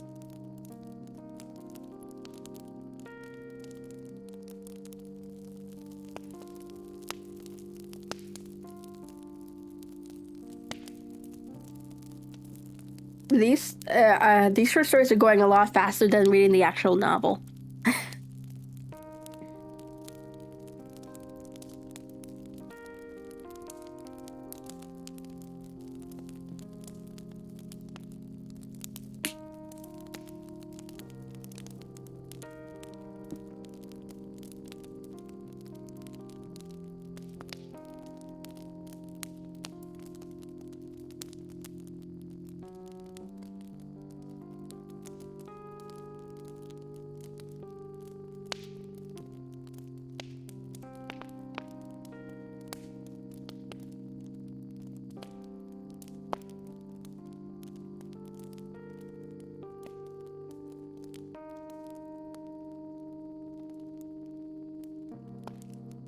I think this is an I. I noticed with the short stories, they have these little fancy letters for the first letter of the word. I think it's an I. I am not 100% sure though. Okay, so Asa Whitney, brother of the late Elias Whitney, D.D., principal of the Theological College of St. George, was more addicted to opium. The habit grew upon him, as I understand, from some foolish freak when he was at college. But having read the Quincy's description of his dream sensations, he had drenched his tobacco with lutetium in an attempt to produce the same effects. He found, as so many more have done, that the practice is easier to attain than to get rid of. And for many years, he continued to be a slave to the drug, an object of mangled horror and pity to his friends' relatives. I can see him now, with yellow, pasty face, drooping lids, and pinpoint pupils, all huddled in a chair, the wreck and ruin of a noble man. One night, it was in June '89, there came a ring to my bell, about the hour when a man gives his first yawn, and glances at the clock. I sat up in my chair and my wife laid her needlework down in her lap and made a little face of disappointment. A patient? Said she. We'll have to go out. Take road, for I was newly come back from a weary day. We heard the door open, a few hurried words, and then quick steps upon the liam. Our own door flew open, and a lady clad in some dark-colored stuff, with a black veil, entered the room. You'll excuse my calling so late, she began, and then suddenly losing her self-control, she ran forward, threw her arms around my wife's neck, and sobbed upon her shoulder. Oh, I am in such trouble, she cried. I do so want a little help.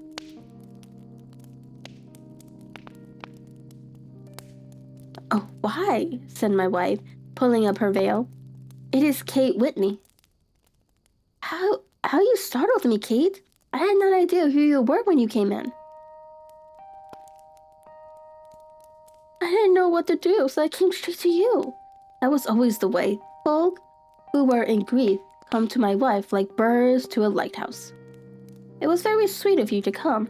Now you must have some wine and water, and sit here comfortably and tell us all about it. Or should you rather that I send James off to bed? Oh, no. What the doctor's advice and hope too. It's about Isa.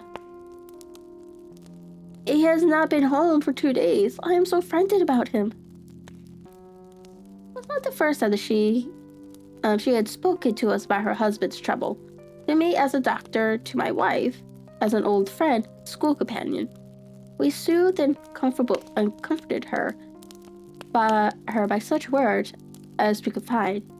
Did she know where her husband was? Was it possible that we could bring him back to her?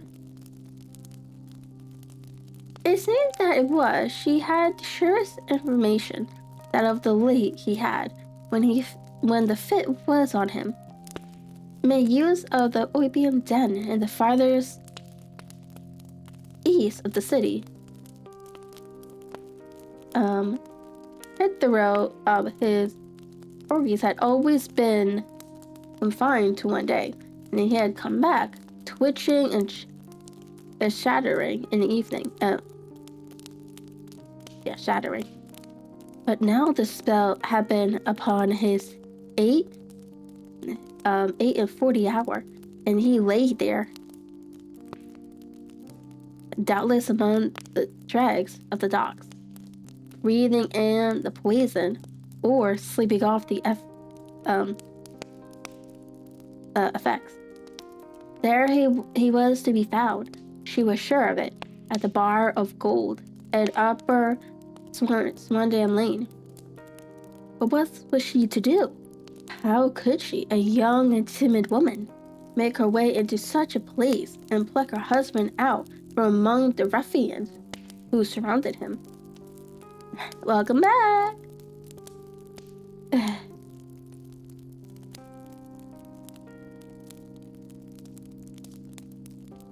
There was the case, and of course there was but one way out of it. Might I not escort her to this place? And then, as a second thought, why should she come at all? I was, Isa Whitney's medical advisor, and as such, I had influence over him. I could manage it better if I were alone. I promised her on my word that I would send him home in a cab within 2 hours if he were indeed at the address which she had given me. And so, in 10 minutes, I had left my armchair and cheery sitting room behind me. It was speeding eastward in a hansom on a strange errand. As it seemed to me at the time, though the future only could show how strange it was to be. But there was no great difficulty in the first stage of my adventure. Upper Swandam Lane is a vile alley lurking behind the high wharves which line the north side of the river, to the east of London Bridge, between a swap shop and a gin shop, approached by a steep flight of steps leading down to a black gap like the mouth of a cave. I found the den of which I was in search, ordering my cab to wait. I passed down the steps, worn hollow in the center, by the senseless tread of drunken feet, and by the light of a flickering oil lamp. Above the door, I found the latch and made my way into a long, low room, thick and heavy with the brown opium smoke, and terraced with wooden berths like the forecastle of an immigrant ship. Through the gloom, one could dimly catch a glimpse of bodies laying in strange, fantastic poses. Bowed shoulders, bent knees, heads thrown back, and chins pointing upward, with here and there a dark, lackluster eyes turned upon the newcomer. Out of the black shadow there glimmered little red circles of light, now bright, now faint, as the boiling poison waxed or waned in the bowls of the metal pipes. Some lay silent, but some murmured to themselves, and others talked together in a strange, low, monotonous voice, their conversation coming in gushes, and then suddenly trail off into silence.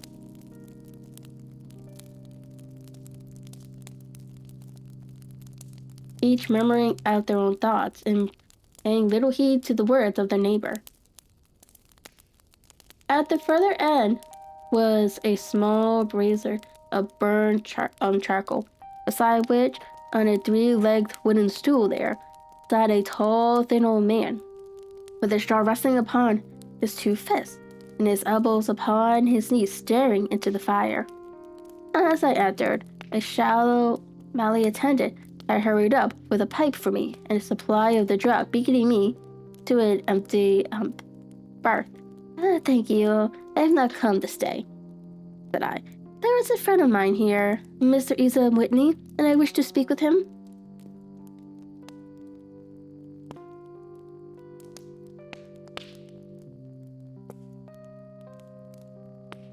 There was a moment and an exclamation from my right, and peering through the gloom, I saw Woody's pale, haggard, and unkempt staring out at me.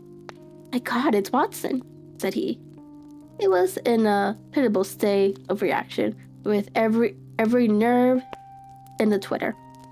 I say, Watson, what o'clock it is? Really, 11. Of what day? Friday, June 19th. Oh, good heavens. I thought it was Wednesday. It is Wednesday. What do you want to frighten a chap for? He sank his face into his arms and began to sob in a high treble key.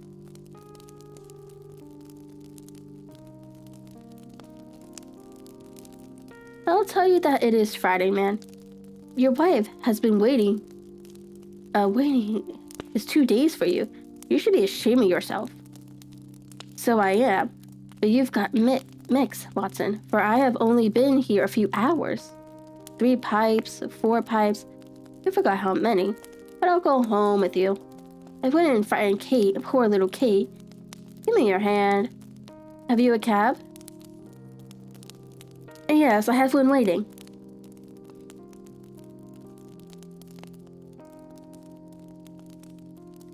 Then I shall go in it, but I must owe something.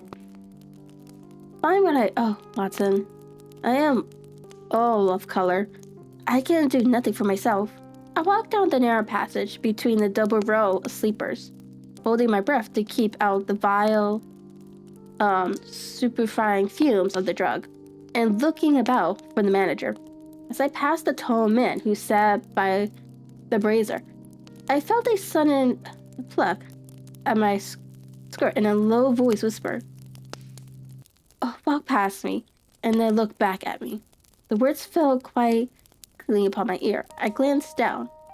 They could only have come from the old man at my side, and yet he sat now as absorbed as ever, very thin, very wrinkled, bent with age, an opium pipe dangling down from between his knees, as though it had dropped in sheer lassitude from his fingers. I took 2 steps forward and looked back. It took all my self-control to prevent me from breaking out into a cry in astonishment. He turned his back so that none could see him but I. His form had filled out, his wrinkles were gone, the dull eyes had regained their fire, and there, sitting by the fire and grinning at my surprise, was none other than Sherlock Holmes. He made made a slight motion to me to approach him, and instantly as he turned his face half round to the company once more, subside into dubbering loose lips. Suddenly, Holmes, I whispered, "What on earth are you doing in this den?" "As low as you can," he answered. "I have excellent here. If you would have the great kindness to get rid of that Scottish friend of yours, I should be exceedingly glad to have a little talk with you. I have a cab outside. Then pray send him home in it. You may safely trust him, for he appears to be too limp to get into any mischief. I should recommend you also to send a note by the cabman to your wife to say that you have thrown in your lot with me. If you will wait outside, I shall be with you in 5 minutes."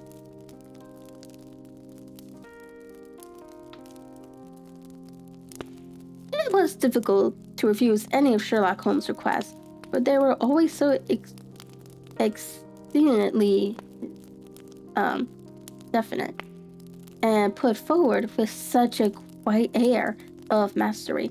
I felt, however, that when Whitney was once confined in the cab, my mission was practically accomplished, and for the rest, I could not wish anything better than to be associated with my friend in one of those singular adventures which were the normal condition of his existence. In a few minutes, I had written my note, paid Whitney's bill, led him out to the cab, and seen him driven through the darkness. In a very short time, scripted figure had emerged from the opium den, and I was walking down the street with Sherlock Holmes. For 2 streets, he scuffled along with a bent back and an uncertain foot, like glancing quickly round. He straightened himself out and bursted in a hearty fit of laughter.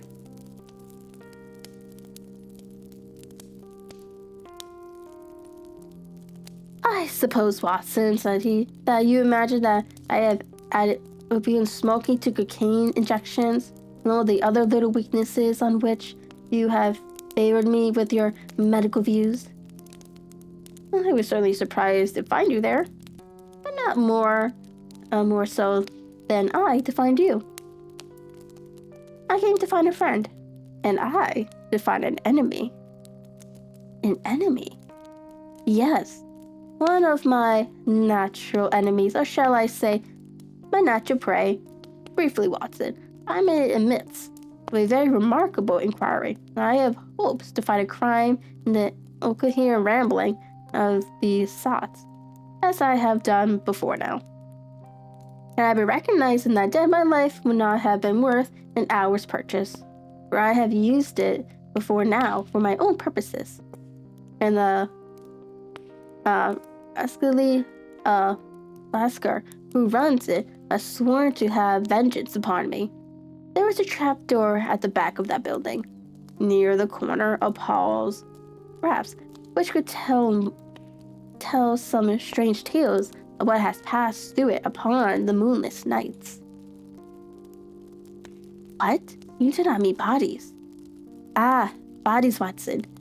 You should be rich men if we had £1,000 for every poor devil who has been done to death in that den. It is the vilest murder trap on the whole riverside, and I fear the Nashville St. Clair has entered it never to leave it more. But our trap should be here." He put his 2 forefingers between his teeth and whistled surely a signal which was answered by a similar whistle from the distance, followed shortly by the rattle of wheels and the clunk of horse hoofs. "Now, Watson," said Holmes, as a tall dog cart dashed up through the gloom, throwing out 2 golden tunnels of yellow light from its side lanterns. "You'll come with me, won't you?" "If I can be of use." "Oh, a trusted comrade is always of use." "And a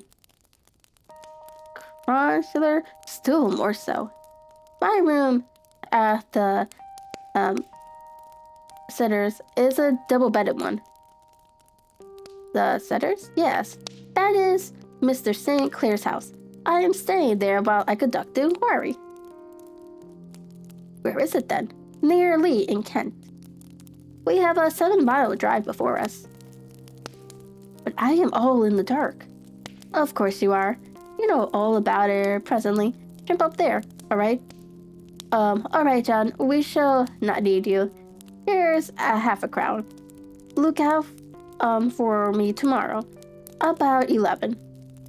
Give her head. So long then.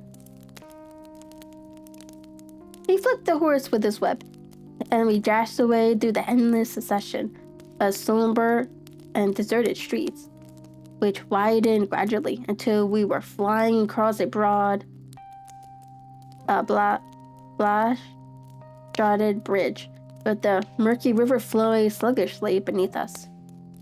Beyond lay another dull wilderness, bricks and mortar, its silence broken only by the heavy, regular footfall of the policeman, or the songs and shouts of some belated party of revelers.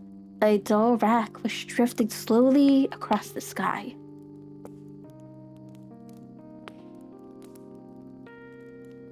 And they started to twinkle dimly here and there through the rifts of the clouds.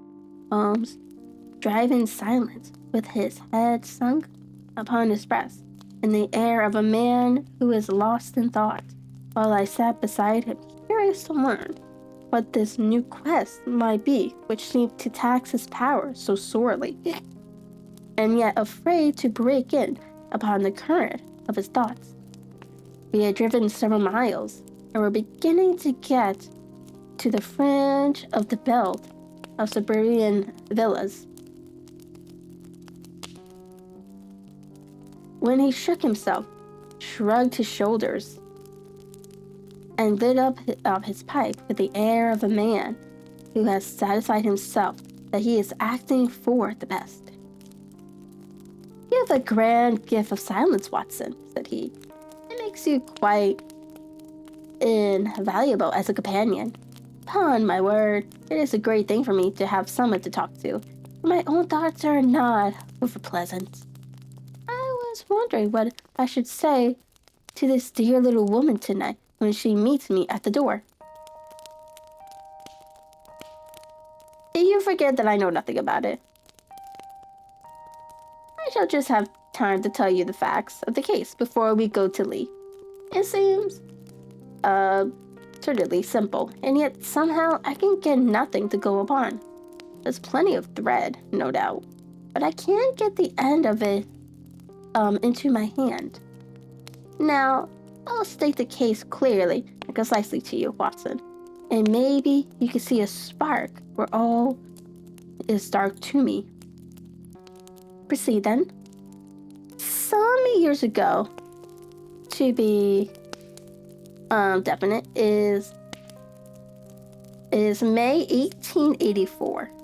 There came Lee, a gentleman, Neville St. Clair by name, who appeared to have plenty of money. He took a large villa, laid out the grounds very nicely, and lived generally in a good style. By degree, he made friends in the neighborhood, and in 1887, he married the daughter of a local brewer, by whom he now has 2 children. He had no occupation, but was interested in several companies, went into town as a rule in the morning, returning by the 5:14 from Cannon Street every night. Mr. St. Clair is now 37 years of age, is a man of temperament, habits, a good husband, and a very affectionate father, and a man who is popular with all who know him. I may add that his whole debts, at the present moment, as far as we have been able to ascertain, amount to £88 10s. I'm guessing that's like shillings or something like that, I guess. While he has £220 standing to his credit. in the Capitol and Country's Bank. There was no reason, therefore, to think that money troubles had been weighing upon his mind. Last Monday, Mr. Neville St. Clair went into town rather early than usual, remarking before he started that he had 2 important commissions to prepare, and that he would bring his little boy home a box of bricks.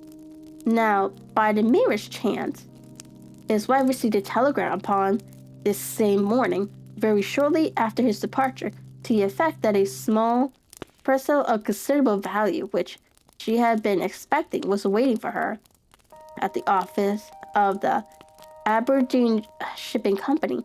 Now, if you are well up in your London, you will know that the office of the company is in Fresno Street, which branches out of the upper Swandam Lane, which you found me tonight. Miss St. Clair had her lunch, started for the city, did some shopping, proceeded to the company's office, got her package, and found herself at exactly 4:35 walking through Swandam Lane on her way back to the station. Have you followed me so far? It's very clear. If you remember, Monday's was an exceedingly hot day, and Miss St. Clair walked slowly, glancing about in the hope of seeing a cab, as she did not like the neighborhood in which she found herself. While she was walking in this way down Swandam Lane, she suddenly heard an ejaculation or cry that was struck cold to see her husband looking down at her, and as it seemed to her, beckoning to her from a second-floor window. The window was open, and she quickly saw his face, which she describes as being terribly agitated. He waved his hands frantically to her, and then vanished from the window so suddenly that it seemed to her that he had been plucked back by some irresistible force from behind. One singular point which struck her quick feminine eyes was that although he wore some dark coat, such as he had started to town in, he had on neither collar nor necktie.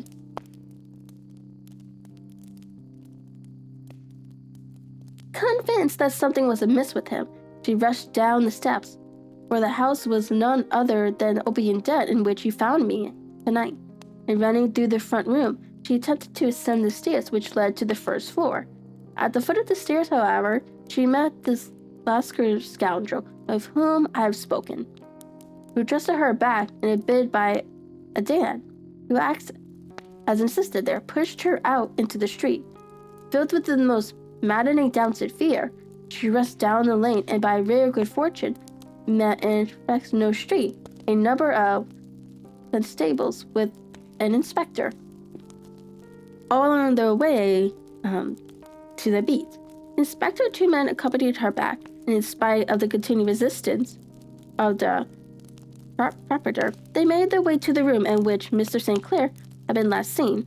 There was no sign of him there. In fact, in the whole of that floor, there was no one to be found save a crippling French of a hideous aspect who had seen made his home there. Both he and Lascar shortly swore that no one else had been in the front room during the afternoon. So determined was their denial that the inspector was staggered and had almost come to believe that Miss St. Clair had been deluded when a cry she sprung at a small den box which lay upon the table and tore the lid from it. Out there fell a chassered of children's bricks. It was the toy which he had promised to bring home. This discovery and the evident confusion which the cripple showed made the inspector realize that the matter was serious. The rooms were carefully examined. The results all pointed to a abominable crime. The front room was plainly furnished as a sitting room. It led into a small bedroom, which looked out upon the back of one of the roofs. Between the rafts and the bedroom window, the bedroom window is a narrow strip, which is dry at the low tide, but is covered at high tide with at least 4.5 feet of water. The bedroom window was a broad one and opened from below. On examination, traces of blood were to be seen upon the windowsill. Several scattered drops were visible upon the wooden floor of the bedroom. Thrust away behind a curtain in their front room were all the clothes of Mr. St. Clair, with the exception of his coat. His boots, his socks, his hat, and his watch, all were there. There was no sign of the violence upon any of these garments. There were no other traces of Mr. Neville St. Clair. Out of the window he must apparently have gone, for no other exit could be discovered, and the ominous blood stain upon the sill gave little promise that he could save himself by swimming, for the tide was at its very highest at the moment of the tragedy. Med, hello.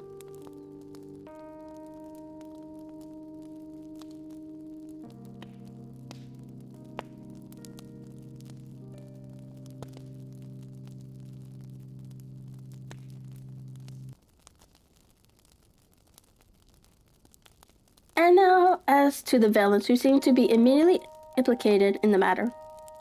The Scar was known to be a man of the vilest and titans, but as by Miss St. Clair's story, he was known to have been at the foot of the stairs within a very few seconds of her husband's appearance at the window. He could hardly have been more than an accessory to the crime. His defense was one of absolute ignorance, and he protested that he had no knowledge as to the doing of Hugh Bone, his lodger, and that he could not account in any way for the presence of the missing gentleman's clothes. So much for the Lascar manager. Now for the sinister cripple who was living upon the second floor of the opium den, and who was certainly the last human being whose eyes rested upon Neville St. Clair. His name is Hugh Bone, and his hideous face is one which is familiar to every man who goes much to the city. He is a professional beggar, though in order to avoid the police regulation, he pretends to a small trade in wax vestas, some little distance down Treadneedle Street. Upon the left-hand side, there is, as you may have remarked, a small angle in the wall. Here is it that the creature takes his daily seat, cross-legged with his tiny stock of matches on his lap, and as he is a piteous spectre, a small rain of charity descends into the greasy leather cap which lies upon the pavement beside him. I have watched the fellow more than once before ever I thought of making his professional acquaintance, and I have been surprised at the harvest which he has reaped in a short time. His appearance, you see, is so remarkable that no one can pass him without observing him. A shock of orange hair, a pale face, disfigured by a horrible scar, which by its contraction has turned off the outer edge of his upper lip. A bulldog chain and a pair of very penetrating dark eyes, which present a singular contrast to the color of his hair. Oh, mark him out from amid the common crowd of medicines, and so too does his wit, for he is ever ready with a reply to any piece of chaff which may be thrown at him by the passers-by. This is the man whom we now learn to have been the lodger at the open den, and to have been the last man to see the judgment of whom we are in quest. But a cripple? Said I. What could he have done single-handed against a man in the prime of his life? He is a cripple in the sense that he walks with a limp, but in other respects, he appears to be powerful and well-nurtured man. Surely your medical experience would tell you, Watson, that weakness in one limb is often compensated for by exceptional strength in others.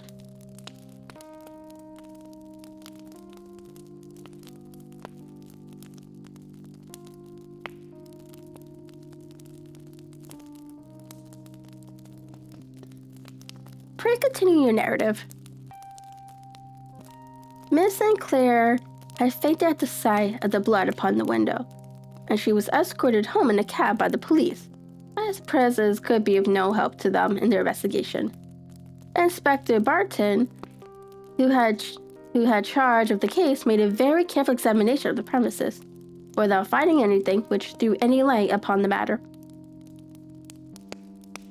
One mistake had been made in not arresting Bowen instantly, as he was allowed some few minutes during which he might have communicated with his friend Lascar. But his fault was soon remedied, and he was seized and searched, without anything being found which could incriminate him. There were, it is true, some bloodstains upon his right shirt sleeve, but he pointed to his ring finger, which had been cut near the nail, and explained that the bleeding came from there, adding that he had been to the window long before.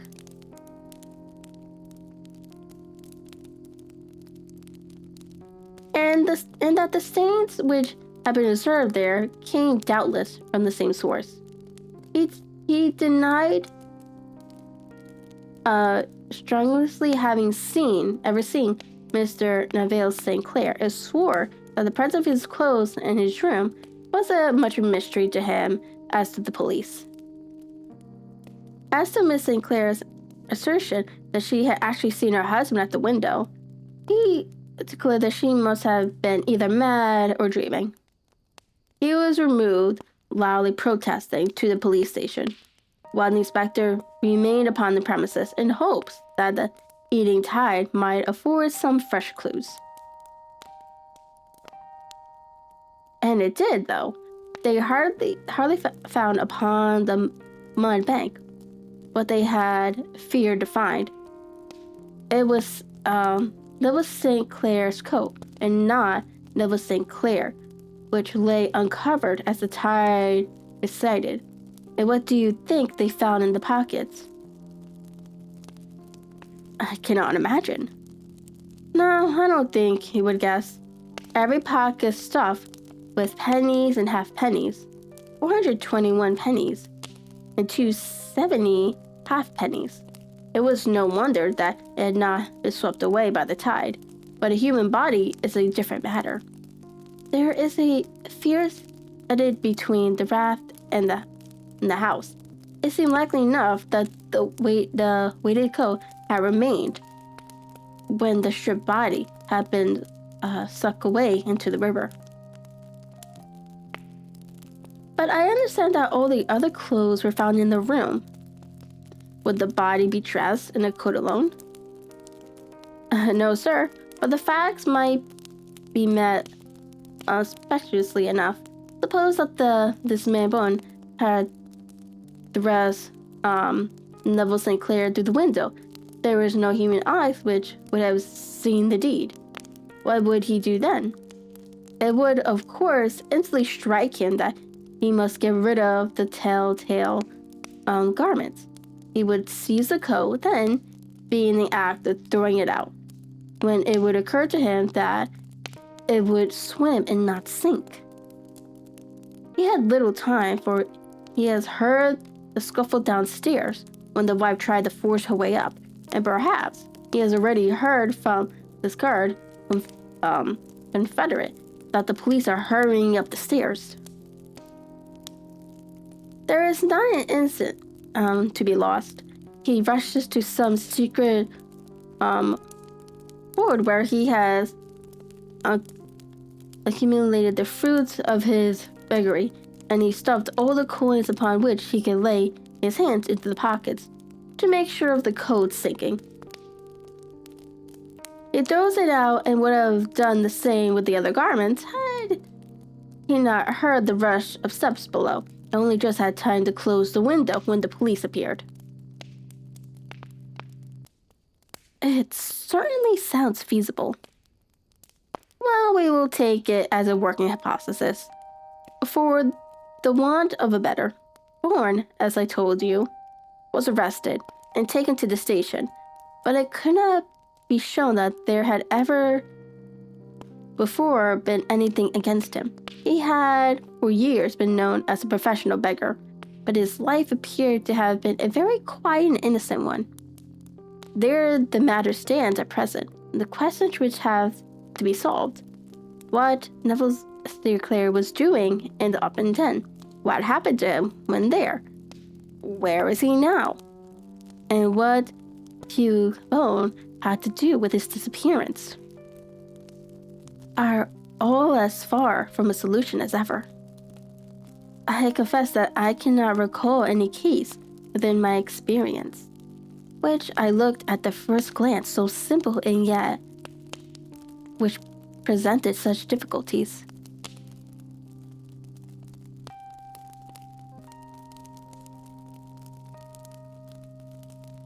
While Sherlock Holmes had been detailing his singular series of events, we had been whirling through the outskirts of the great town until the last straggling houses had been left behind, and we rattled along with a country hedge upon either side of us. Just as he finished, however, he drove through two scattered villages where a few lights still glimmered in the windows.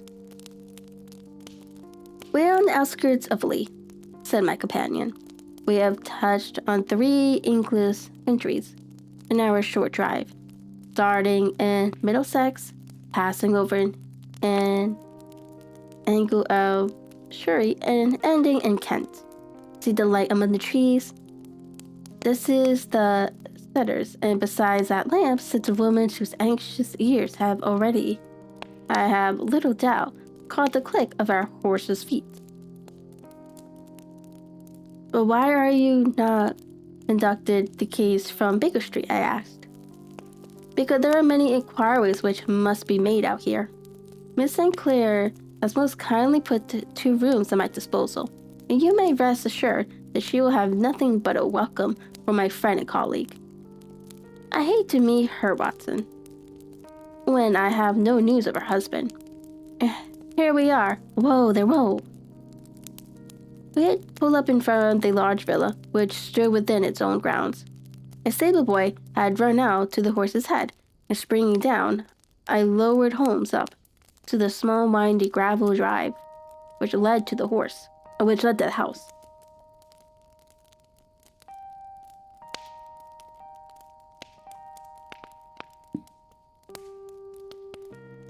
As we approached, the door flew open, and a little blonde woman stood in the open, clad in some sort of light mousseline de Zoe, with a touch of fluffy pink kaftan at her neck and wrist.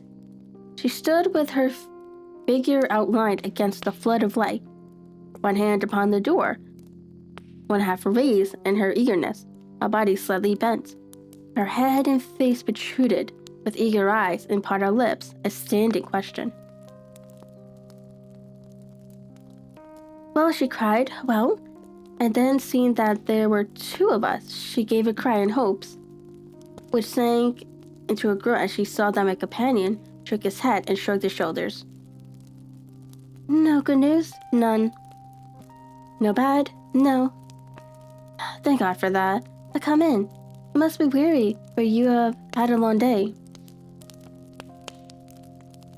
"This is my friend, Dr. Watson. He has been a most vital use to me in several of my cases, and a lucky chance he has made it possible for me to bring him out and associate him with this investigation." "I am delighted to see you," said she, pressing my hands warmly. "You will, I am sure, forgive anything that may be wanting in our arrangements when you consider the blow which has come so suddenly upon us." Yeah, the hot chocolate's almost done, though.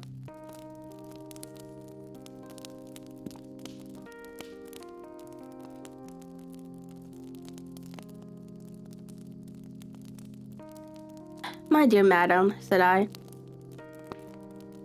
am an old campaigner, and if I were not, I can very well see that no apology is needed. If I could be of any assistance, either to you or to my dear friend here, I shall be indeed happy. Now, Mr. Sherlock Holmes, said the lady as we entered a well-lit dining room, upon the table of which a cold supper had been laid out. I should very much like to ask you one or two plain questions, to which I beg that you will give a plain answer. Certainly, madam. I do not tremble about my feelings. I am not hysterical, nor given to fainting. I simply wish to hear your real opinion. Upon what point?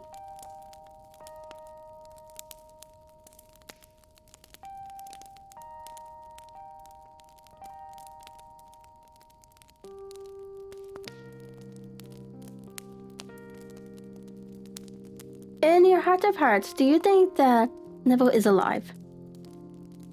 Sherlock Holmes seemed to be embarrassed by the question. Exactly now, she repeated, standing upon the rug, looking keenly down at him as he leaned back in a basket chair. Frankly then, madam, I do not. You think that he is dead? I do. Murdered? I don't say that, perhaps. And on what day did he meet his death? On Monday.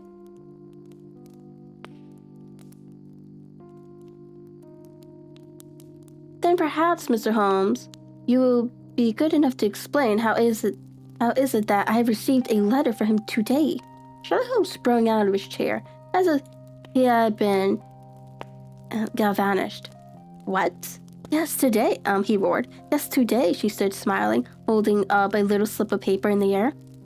May I see it? Certainly.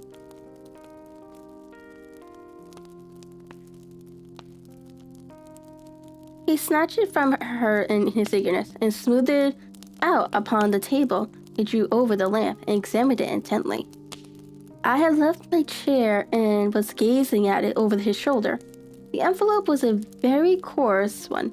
It was stamped with the Gravesend postmark and with the date of that very day, or rather of the day before, for it was considerably after midnight. Coarse writing, murmured Holmes. Surely this is not your husband's writing, madam. No, but the enclosure is. I must suppose that whoever addressed the envelope had to go and inquire as to the address. How can you tell that? And the name, you see, is in perfectly black ink, which has dried itself. The rest is of a grayish color, which shows that blotting paper had been used. If it had been written straight off and then blotted, none would be of a deep black shade. This man had written the name, and there has then been a pause before he wrote the address, which can only mean that he was not familiar with it. It is, of course, a trifle, but there is nothing so important as trifles. Now let us now see the letter. There has been an enclosure here. Yes, there was a ring. His signet ring. And you are sure that this is your husband's hand? One of his hands. One. His hand when he wrote hurriedly. It is very unlike his usual writing, and yet I know it well.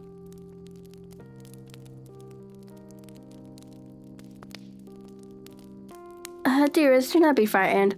All will come well. There is a huge error which it may take some time to ratify. Wait is patience. Neville. Written in pencil upon the fly-leaf of a book. Octavo size, no watermark. Posted today, a Gravesend by a man with a dirty thumb. and the flap has been gummed. I am not very much in error by a person who had been chewing tobacco, and you have no doubt that it is your husband's hand, madam.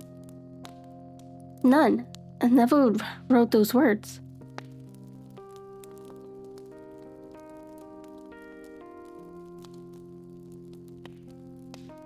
And they were posted today at Gravesend. Well, Miss St. Clair, clouds lightened, though I should not venture to say that the danger is over.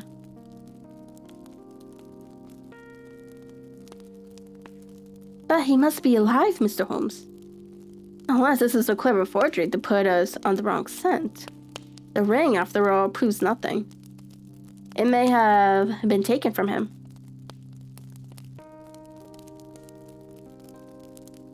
No. It is his very own writing. Very well. It may, however, have been written on Monday and only posted today. That is possible.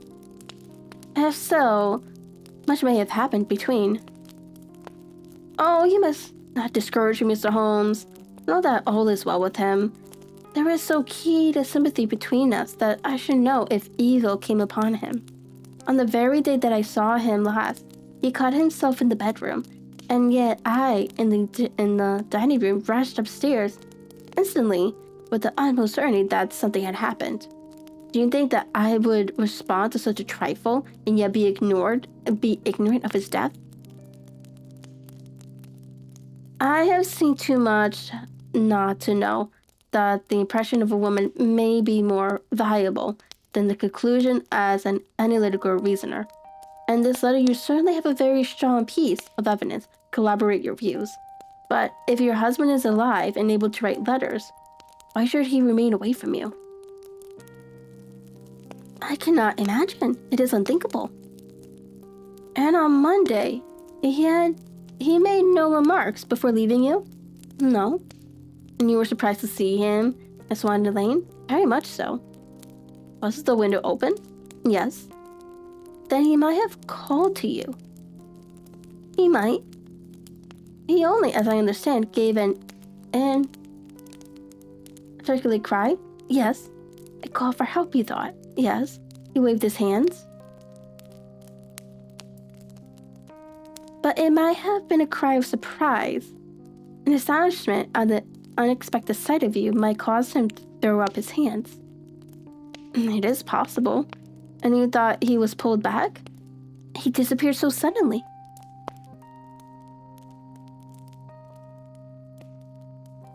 He might have leaped back. You did not see anyone else in the room? No, but this horrible man confessed to having been there. And the car was at the foot of the stairs. Not quite so. Your husband, as far as you could see, had his ordinary clothes on. But without his collar or tie, I distinctly saw his bare throat. Had he ever spoken of Swan Lane? Never. Had he ever shown any signs of having taken opium? Never. Thank you, Miss Sinclair. And those are the practical points about which I wish to be absolutely clear. We should now have a little supper and then retire, for we may have a very busy day tomorrow. A large and comfortable double-bedded room had been placed at our disposal, and I was quickly between the sheets, for I was weary after my night of adventure. Sherlock Holmes was a man, however, who, when he had an unsolved problem upon his mind, would go for days and even for a week without rest, turning it over, rearranging his facts, looking at it from every point of view, till he had either phantomed it or convinced himself that his data were insufficient. It was soon evident to me that he was now preparing for an all-night sitting. He took off his coat and waistcoat, put on a large blue dressing gown, and then wandered about the room collecting pillows from his bed and cushions from the sofa and armchairs. With these, he constructed a sort of Easter divan, upon which he perched himself cross-legged, with an ounce of sack tobacco and a box of matches laid out in front of him. In the dim light of the lamp, I saw him sitting there, an old fire pipe between his lips, his eyes fixed vacantly upon the corner of the ceiling, the blue smoke curling up from him, silent, motionless, with the light shining upon his strong set, inclined features. So he sat as I drooped off to sleep, and so he sat when a sudden erection caused me to wake up, and I found the summer sun shining into the apartment. Pipe was still between his lips, smoke still curling upward, and the room was full of dense tobacco haze. But nothing remained of the heap of shack which I had seen upon the previous night. "Awake, Watson?" he asked. "Yes." "Game for a morning drive?" "Certainly." "Then dress. No one is stirring yet, but I know where the stable boy sleeps, and we shall soon have the trap out." He chuckled to himself as he spoke. His eyes twinkled, and he seemed a different man to the somber thinker of the previous night. As I dressed, I glanced at my watch. It was no wonder that no one was stirring.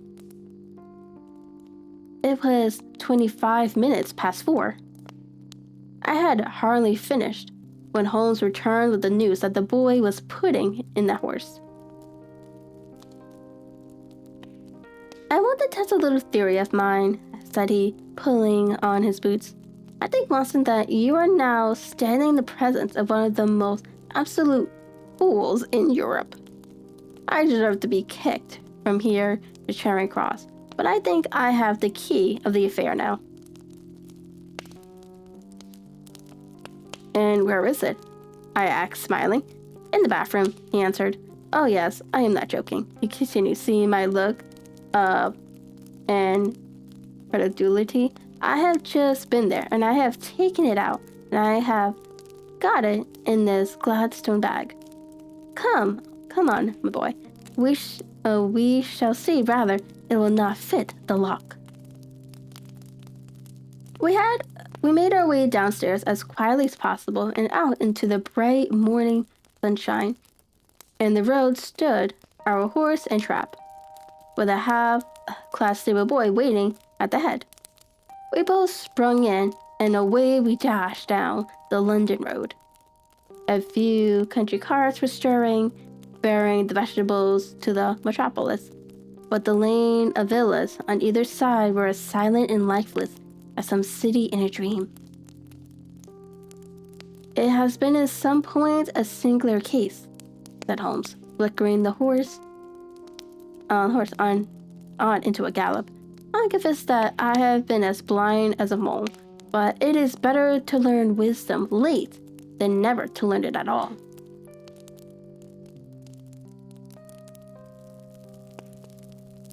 In town, the earliest risers were just beginning to look sleepily from their windows as we drove through the streets of the Surrey side.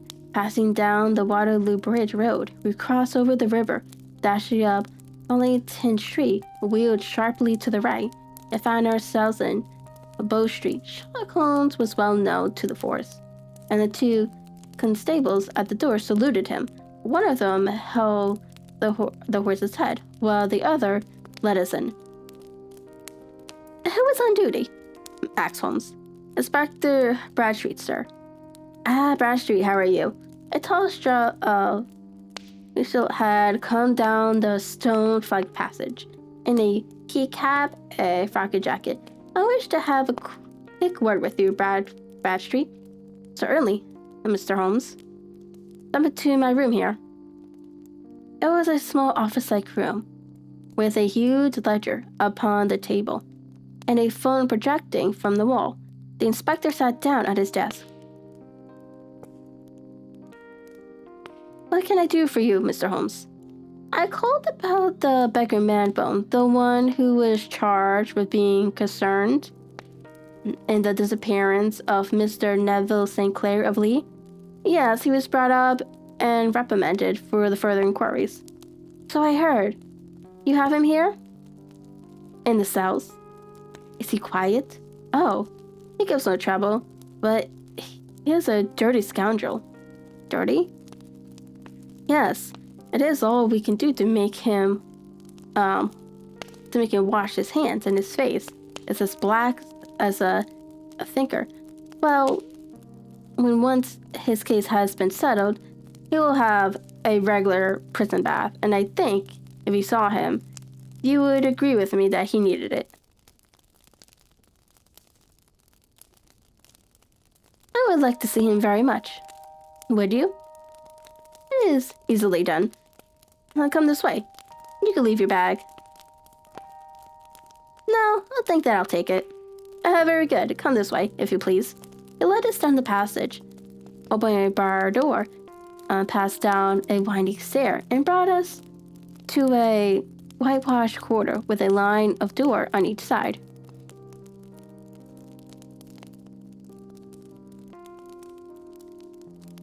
The third on the right, it is, said the inspector. Here it is. He quietly shot back a panel in the upper part of the door and glanced through. He is asleep, said he. You can see him very well. We though put our eyes to the grating. The prisoner lay with his face towards us, in a very deep sleep, breathing slowly and heavily. He was a middle-sized man, coarsely clad, as becoming his calling, with a colored shirt protruding through the rent, and his tattered cloak, and tattered coat. He was, as the inspector had said, extremely dirty, but the grime which covered his face could not conceal its repulsive ugliness. A broad wheal from an old scar ran right across it from eye to chin, and by its contraction had been turned up one side of the upper lip, so that 3 teeth were exposed in a peculiar snarl. A shock of very bright red hair grew low over his eyes and forehead. He is a beauty, isn't he? Said the inspector. He certainly needs a wash, remarked Holmes. I had an idea that he might, and I took the liberty of bringing the tool with me. He opened the Gladstone bag as he spoke, and took out, to my astonishment, a very large bath sponge. You are a funny one, chuckled the inspector.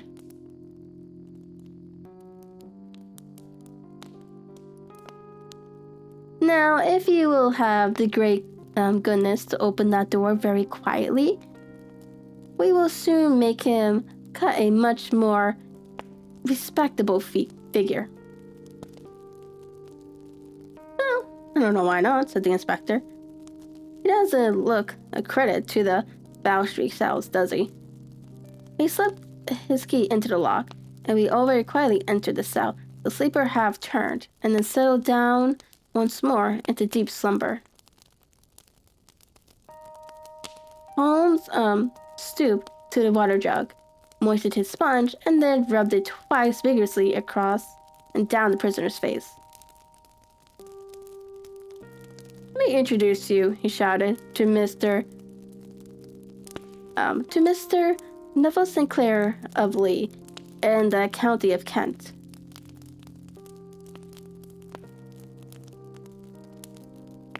Never in my life have I seen such a sight. The man's face peeled off. Are they?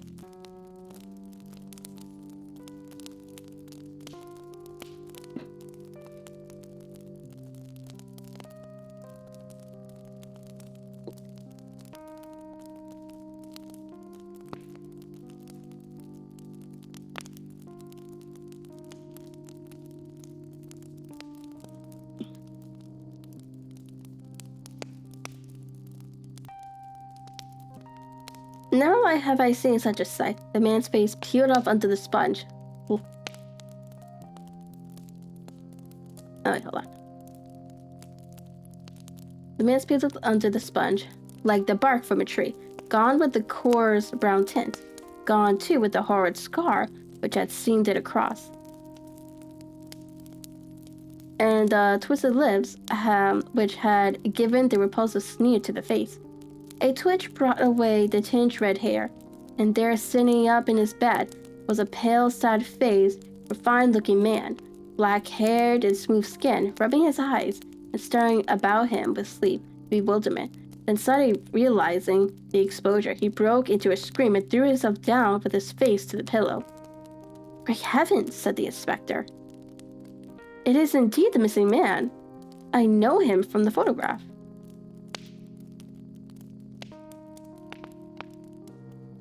The prisoner turned with the reckless air of a man who abandoned himself to his destiny.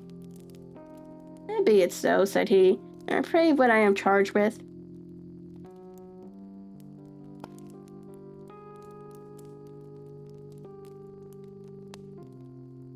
With making way with Mr. Neville saying, "Oh, come, you can't be charged with that unless you make a case of attempted suicide of it," said the inspector with a grin. "Well, I have been 27 years in the force, but this really takes the cake." "If I am Mr. Neville Sinclair, then it is obvious that no crime has been committed, and that therefore I am illegally detained." "No crime, but a very great error has been committed," said Holmes. "You would have done better to have trusted your wife." "It was not the wife, it was the children," groaned the prisoner. "God help me. I would not have them ashamed of their father. My God. What an exposure. What can I do?" Sherlock Holmes sat down beside him on the couch and patted him kindly on the shoulder. "If you leave it to the court of law to clear the matter up," said he, "of course you can hardly avoid publicity. On the other hand, if you convinced the police authorities that there is no possible case against you, I do not know that there is any reason that the details should find their way into the papers. Inspector Bradstreet would, I am sure, make notes upon anything which you might tell us and submit it to the proper authorities. The case would then never go into court at all." "God bless you," cried the prisoner passionately. "I would have endured imprisonment, aye, even execution, rather than have left my miserable secret as a family blot to my children."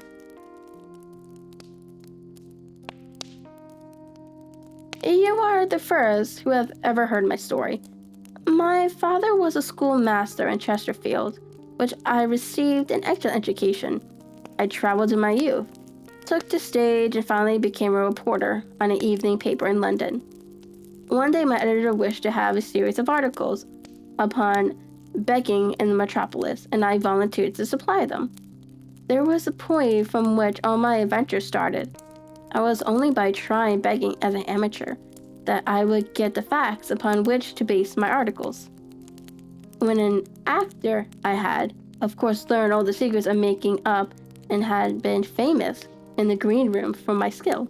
I took advantage now of my attainments. I painted my face, and to make myself as pitiable as possible, I made a good scar and fixed one side of my lip in a twist by the aid of a small slip of flesh-colored plaster. Then, with a red head of hair and an appropriate dress, I took my station in the business part of the city. As sensible as a match seller, but really as a beggar. For 7 hours, I plied my trade, and when I returned home in the evening, I found to my surprise that I had received no less than 26 S4D. I don't know what those are supposed to be. I wrote my article and thought little more of the matter until sometime later, I backed a bill for a friend and had a quid served upon me for £25. I was at my wit's end where to get the money. By some idea came to me. I begged a fortnight's grace from the creditor, asked for a holiday from my employer, and spent the time in begging in the city under my disguise. In 10 days, I had the money and I paid the debt. Well, you can imagine how hard it was to settle down to arduous work at £2 a week when I knew that I could earn as much in a day by smearing my face with a little paint, laying my cap on the ground, and sitting still. It was a long fight between my pride and the money, but the dollars won at last, and I threw up reporting and sat day after day in the corner which I had first chosen, inspiring pity by my ghastly face and filling my pockets with copper. Only one man knew my secret. He was the keeper of the low den in which I used to lounge in Swandam Lane, where I could every morning emerge as a laundry beggar and in the evening transform myself into a well-dressed man about town. This fellow Scar was well paid by me for his rooms, so that I knew that my secret was safe in his possession.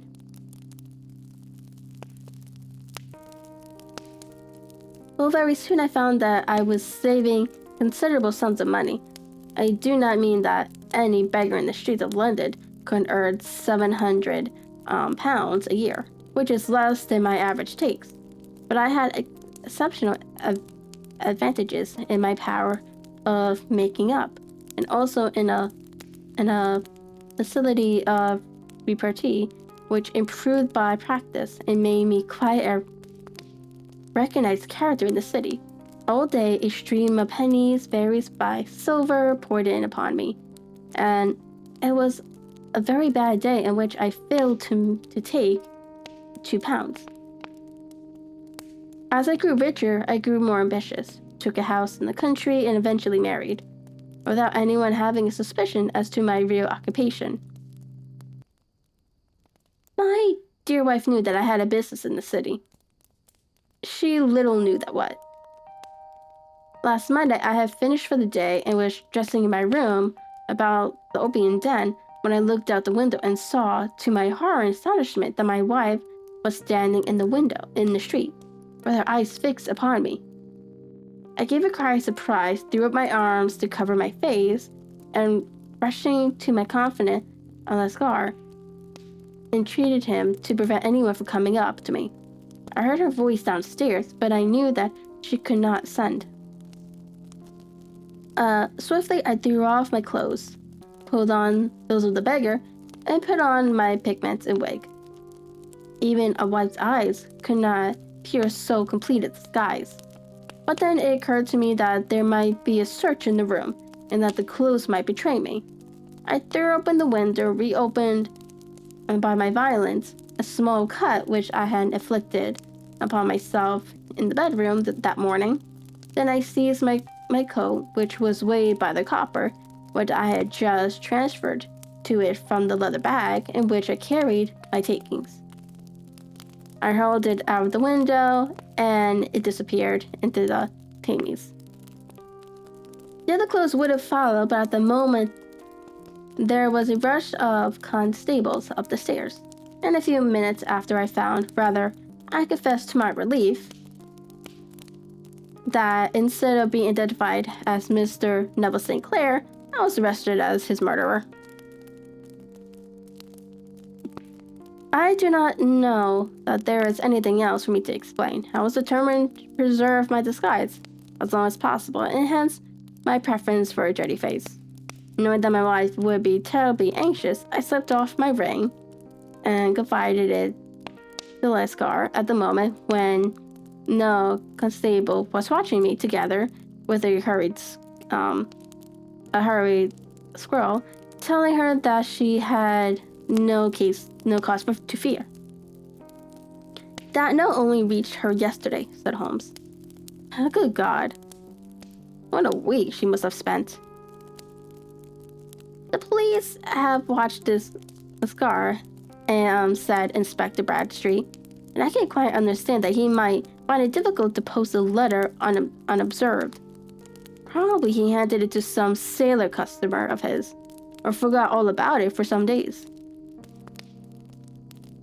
That was it, said Holmes. nodding approvingly. I have no doubt of it. But have you never been prosecuted for begging? Many times. But what was a fine to me?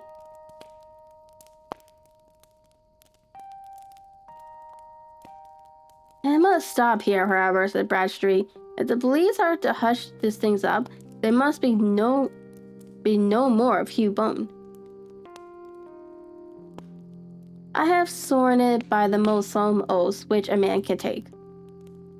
In that case, I think that is probable that no further steps may be taken. But if you are found again, then all must come out. I am sure, Mr. Holmes, that we are very much indebted to you for having cleared the matter up. I wish I knew how you reached your results. I reached this one, said my friend, by sitting upon 5 pillows and consuming an ounce of sag. I think, Watson, that if we drive to Baker Street, we shall just be in time for breakfast. Alright, and that is the end of the story for today. Twitch.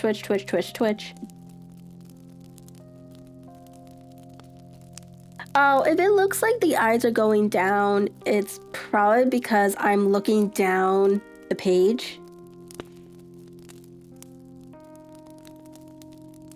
It does that when I start lowering my eyes when I was reading. Because in the document, it kind of goes, it starts on the left, it's like cut in half. So it goes down and then it goes back up and then it goes down.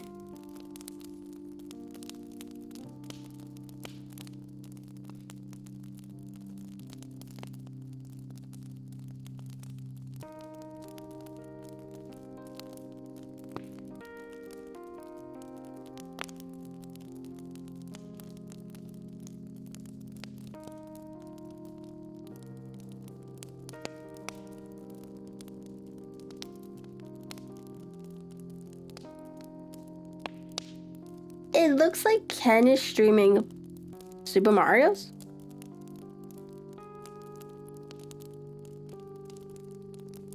So I guess we could hang out in his stream and say hi.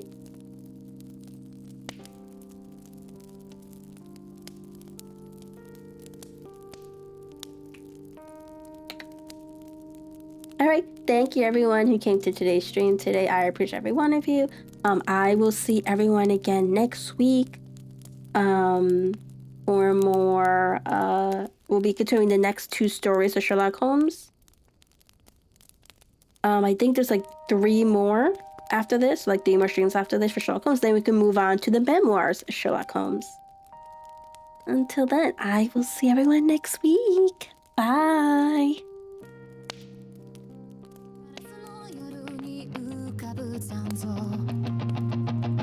胸の奥で誰かが叫ぶ答えはまだ見えないけど嘘じゃないものを信じたくて冷